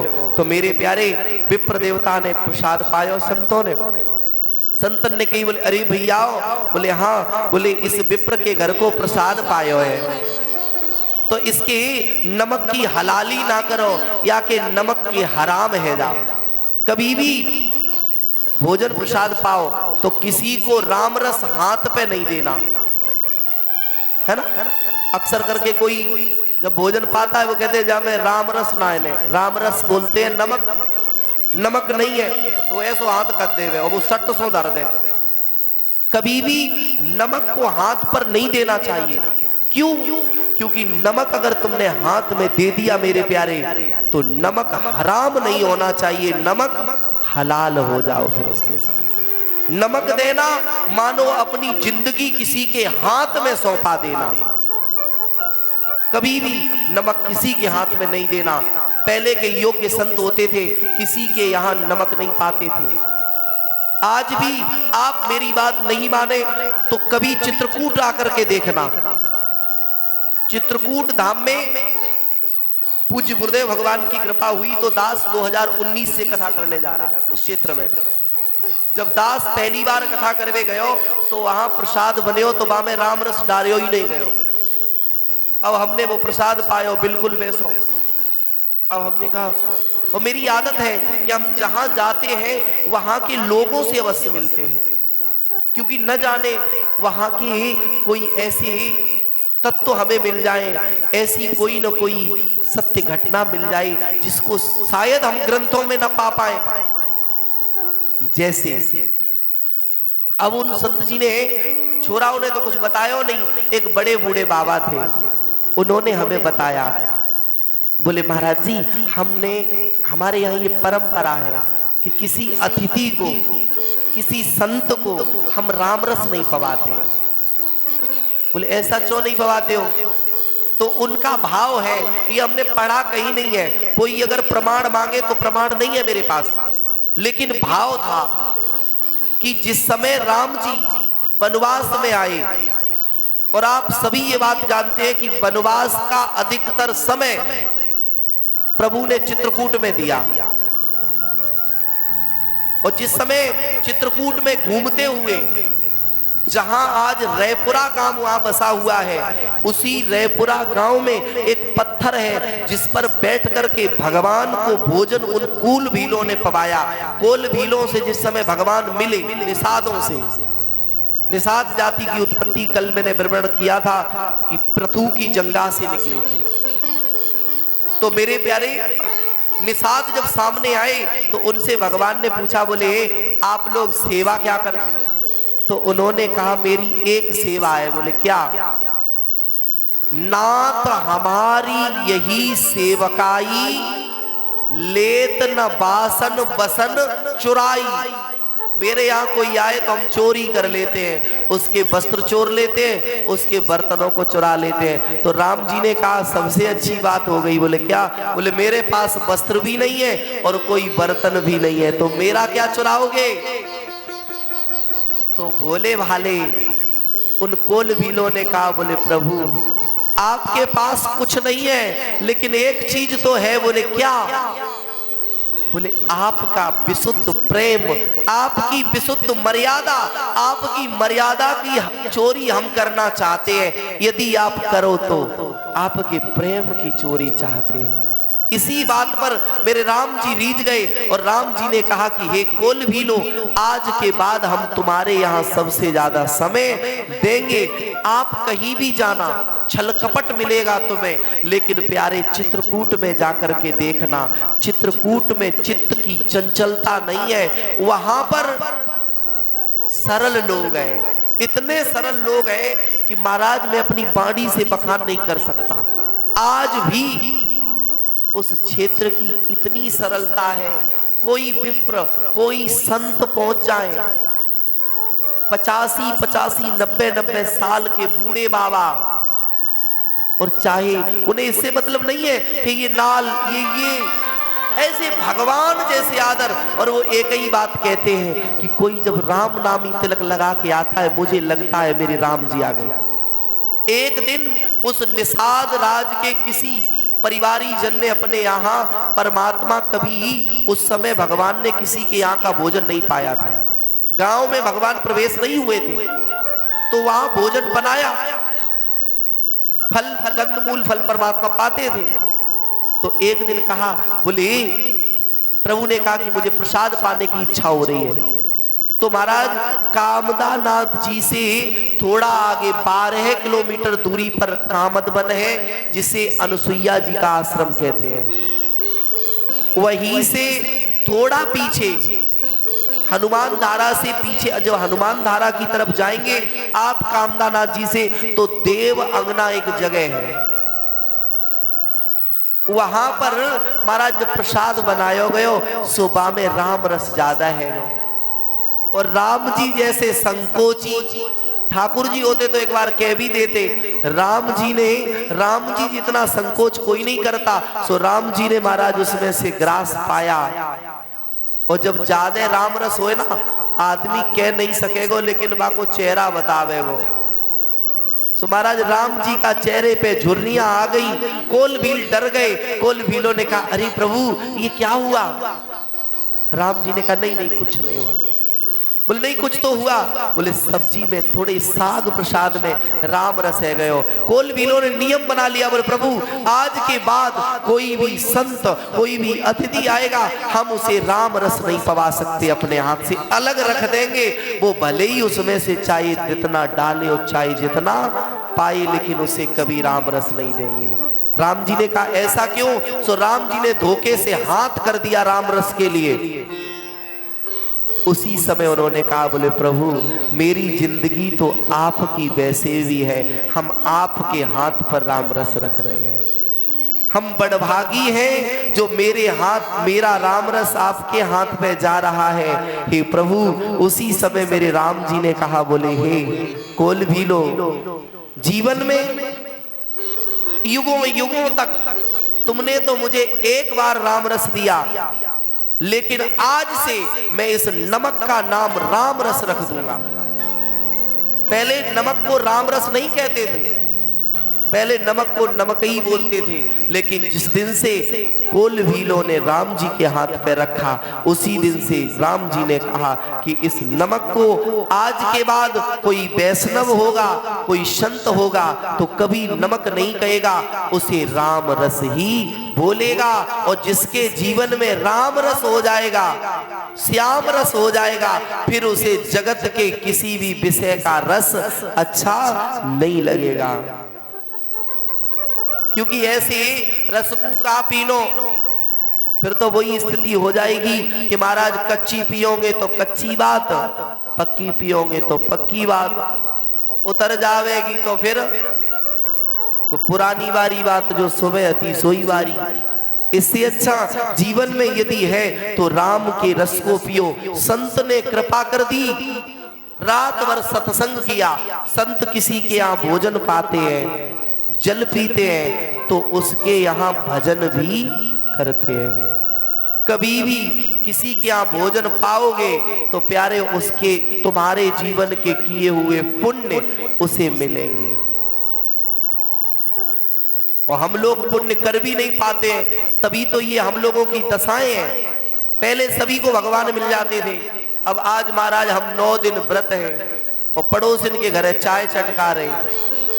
एकादशी व्रत, दूसरे के घर गए, बोले बहन तुम मखाने तल के लाओ। अबे मखाने तल रही, वे चटका रही। पहले कभी संत आते थे ना तो अपने कमंडल से ही जल पीते थे, कभी किसी दूसरे के यहाँ नहीं। प्यारे तुम्हारे यहाँ अगर कोई संत आया और उसने अन्न खाया, उस अन्न से जितना रक्त बनेगा, जब तक वो रक्त उसके शरीर में रहेगा, तब तक वो जितना भजन करेगा उसका 10वां अंश आपको मिलेगा। गारंटी से मान लेना। तभी संत किसी के यहाँ भोजन नहीं पाते हैं, और जब पा लेते हैं तो उसका उद्धार करके जाते हैं। प्यारे अजामिल के घर प्रसाद पाया तो अजामिल के उद्धार के लिए प्रभु ने कृपा कर दी। संतों ने प्रातः काल हुआ, अजामिल से कहा, अरे विप्र देवता मुझको दक्षिणा दो। तो उन्होंने कहा सबसे बड़ी दक्षिणा तो यही है कि तुम्हारे प्राण बच गए, नहीं तो तुम्हारे प्राण ले लेता तो क्या होता। बोले नहीं, मुझे दक्षिणा चाहिए। अंत में दक्षिणा के लिए जब कहा, बोले एक काम करो। बोले क्या? बोले तुम्हारे यहाँ संतानें कितनी है? बोले 9 संतानें हैं। बोले अब अगर कोई संतान हो तो अपने लाला या लाली का नाम लाली हो जाए तो नारायणी रख लेना, और अगर लाला हो जाए तो नारायण नाम रख लेना। बोले ठीक है। संत चले गए। संतों ने अपना काम कर दिया। कृपा हुई, एक लाला को जन्म भयो, सबसे छोटो सो है। मैया ने नाम रख दियो नारायण। अब मेहताई बाप को दुलारू सबसे छोटे वारे सोए या बड़े वारे सोए, बीच वारे हैं वे तो ऐसे ही धक्का प्लेट खींचे। हाँ इसने होए लेकिन कम, नहीं तो विचार करना सबसे छोटे वारे से होएगो या बड़े वारे से होएगो। बीच वारे से तो मेरी प्यारी अब का भयो सो महाराज अब इतना प्रेम है गयो, कब वो आज आमिर प्रसाद पावे जावे तो एक ही बात कहे, नारायण चलो प्रसाद पाने। सोने के लिए जाए तो कहे नारायण चलो सोने चलते हैं। नारायण तुम जल पियोगे? इतना स्नेह हुआ, इतना स्नेह हुआ कि अंतिम समय जब आया, यम के दूत आए, यमराज मारने के लिए आए, और जीवन में किया हुआ नारायण का नाम प्यारे। जैसे ही उसके पास में यम के दूत आए काले काले, उसने कहा अरे नारायण मेरी रक्षा करो, नारायण रक्षा करो, ये यम के दूत बचा रहे हैं। और उनका छोरा तो दूर खेल रहे हो, लेकिन वो दूसरे वारे नारायण ने कृपा कर दी। उसने तुरंत कहा, बोले जाओ मेरे भक्त की रक्षा करो। तो एकदम महाराज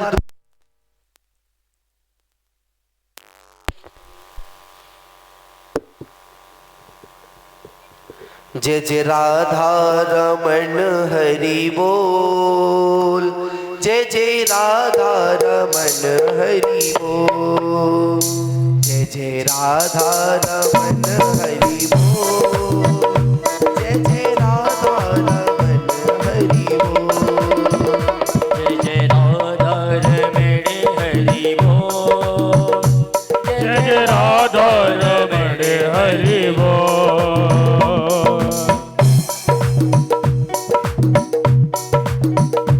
हरि बोल हरि बोल हरि बोल, हरि बोल हरि बोल हरि बोल, हरि बोल हरि बोल हरि बोल, हरि बोल हरि बोल हरि बोल।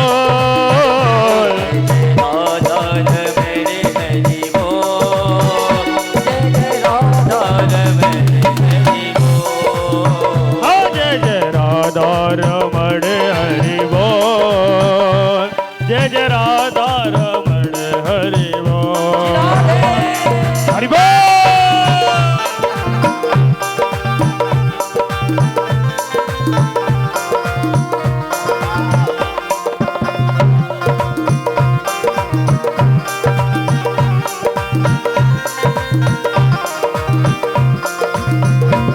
हरि बोल हरि बोल हरि बोल, हरि बोल हरि बोल हरि बोल, हरि बोल हरि बोल हरि बोल, हरि बोल हरि बोल हरि बोल। जय राधा रमण हरि बोल, जय जय राधा रमण हरि बोल, जय जय राधा रमण हरि बोल, जय जय राधा रमण हरि बोल, जय जय राधा रमण हरि बोल, जय जय राधा रमण हरि बोल, जय जय राधा रमण हरि बोल, जय जय राधा रमण हरि बोल। बोले भक्त और भगवान की जय। एकदम से प्यारे काले काले दूतों को महाराज जैसे ही देखा वो चिल्लाना, भगवान ने अपने दूतों को भेज दिया, बोले मेरे भक्त की रक्षा करो जाकर के। सो एकदम से भगवान के दूत आए, यम के दूतों में और भगवान के दूतों में झगड़ा हुआ। बोले ये मेरा मुलजिम है, भगवान के दूतों ने कहा ये मेरा मुलजिम है। और मेरे प्यारे जब दोनों के मुलजिमों में आपस में झगड़ा हुआ, बोले निर्णय किससे कराना चाहिए? बोले निर्णय करा लो भगवान से। दोनों गए तो बोले अरे प्रभु, यम के दूतों ने यमराज के पास यम फांस फेंक दी। बोले आज के समय में अगर कलिकाल में और पापी लोग होंगे और कई लोग जीवन भर पाप करेंगे, अंत में अगर तुम्हारा नाम लिया तो वो तुम्हारे धाम में आ जाएंगे, फिर नरक में कौन आवे वो। तो बोले नहीं, बोले चलो नारायण से। तो नारायण के पास गए, नारायण ने पूछा, बोले यमराज कैसे आ गए? बोले प्रभु आपके स्वर्ग में जब ऐसे पापी आएंगे तो फिर हम क्या करेंगे? बोले क्यों? बोले देखो अजामिल ने सारे जीवन कोई पुण्य कर्म किया ही नहीं, मद्यपान किया, चोरी की, अंत में आपके धाम में आया। भगवान ने कहा अरे यमराज तुम एक बात बताओ। बोले क्या? बोले उसने अंतिम क्षण में मेरा नाम लिया था, इसलिए मैंने अपने दूत भेज दिए। यमराज ने कहा अरे प्रभु इस गलत फहमी में नहीं रही हो, वो आपको नाम न ले रहे हो, वो अपने छोरा को बुला रहे हो, छोरा को। तो भगवान ने कहा अच्छा छोरा को बुला रहे? बोले हाँ। बोले एक बात बताओ। बोले क्या? बोले मेरो नाम पहले नारायण पड़े हो या बाकी छोरा को? बोले प्रभु नाम तो पहले आपको पड़े हो। बोले जब मेरो नाम पहले पड़े हो तो बाकी बड़े बेटा हम है के वो? बोले बड़े तो आप ही है गए। बोले बाने मेरी नकल करी या हमने बाकी नकल करी? बोले आपकी नकल प्रभु कौन कर सकता है? आपकी नकल जगत कर सकता है, लेकिन जगत की नकल जगदीश नहीं कर सकता। तो भगवान ने कहा जब तुम्हें इतनी बात पता है तो उसने भले ही उसे बुलाया हो, लेकिन वो नारायण नहीं आया, बाद वाला नहीं आ पाया, तो पहले वाला तो पहुंचेगा ही ना। बोले बिल्कुल पहुंचना चाहिए। बोले कैसे? बोले किसी के जैसे मान लो कमरे घर में आग ही लग गई। बोले हाँ। बोले जब आग लग गई और दो चार लोग भाग रहे बाल्टी लेकर के पानी ले लेके, अब एक गया, बोले ट्यूबवेल जब चलाएंगे तब पानी लाएंगे, और एक कोई वहां पहले से खड़ा है तो वो चिल्ला रहा, बोले भैया आग लगी, बचाओ बचाओ बचाओ। तो बताओ सबसे पहले पानी कौन डालेगा? तो यम के दूत बोले महाराज जो पास में खड़ा है वही डाल देगा। तो बोले यही बात तो हम कहना चाह रहे हैं। बोले क्या? बोले उसका छोरा तो थोड़ी दूर कीड़ा कर रहा था, लेकिन हम तो उसके हृदय में ही बैठे थे। जैसे ही उसने नारायण नारायण कही तो उसका छोरा तो दूर खड़ा था और हम पास में थे, तो हमने अपने दूत भेज दिए, बोले जाओ इसकी मदद कर दो। यमराज ने कहा बड़ी बुरी भावई है प्रभु, लोग पाप करे हो तुम्हारा नाम ले। बोले कैसे? और मानस जी भी कहती है भाव कुभाव अनक आलसहु, नाम जपत मंगल दिस दसहु। बोले कैसे? बोले भगवान का नाम जान के लो या अनजान के लो, लेकिन वो तुम्हें आराम अवश्य करेगा। जैसे अग्नि पर पैर यदि जान करके रखोगे तो जला देगी, और कहीं अनजाने में रख जावे तो बोले तब भी जलावेगी वो। तो भगवान ने कहा ऐसे ही मेरा नाम है, मेरा नाम जलती हुई ज्वालामुखी है, और तुम्हारे कर्म जो है वो सूखी हुई घास की तरह है, जैसे ही उसमें आहुति डालोगे वो जल जाएंगे। यमराज ने एक वरदान मांगा। बोले अरे प्रभु एक वरदान दे दो। बोले क्या? बोले आगे कलयुग और आएगा, जीवन भर पाप करेंगे, बाद में आपको नाम ले लेंगे तो उनको उद्धार हो जाएगा। बोले हाँ। बोले तो मुझे ये वरदान दे दो। बोले जिस प्राणी ने जीवन भर आपका नाम न लियो होए और मरते समय सबसे पहले हम उसके कंठ को ही पकड़े। भगवान ने कह दिया एवं अस्तु। अब महाराज आप विचार करके देखना, अक्सर करके लोग जब मरने के लिए आते हैं ना तो काफी लोगों का 15 दिन पहले से गला बंद। क्यों? बोले जब गला बंद हो जाएगा तो राम नाम निकलेगा ही नहीं, और जब निकलेगा नहीं तो भगवान आएंगे नहीं। तो यमराज ही फिर अपनो तांडव करेंगे जीवन पर्यंत। यदि तभी संतों ने गाया, करते रहोगे यदि भजन धीरे धीरे, भजन धीरे धीरे तो मिल जाएगा वो सजन धीरे धीरे, किसी न किसी दिन मिल जाएगा प्यारे। लेकिन भजन होना चाहिए, नित्य जपोगे।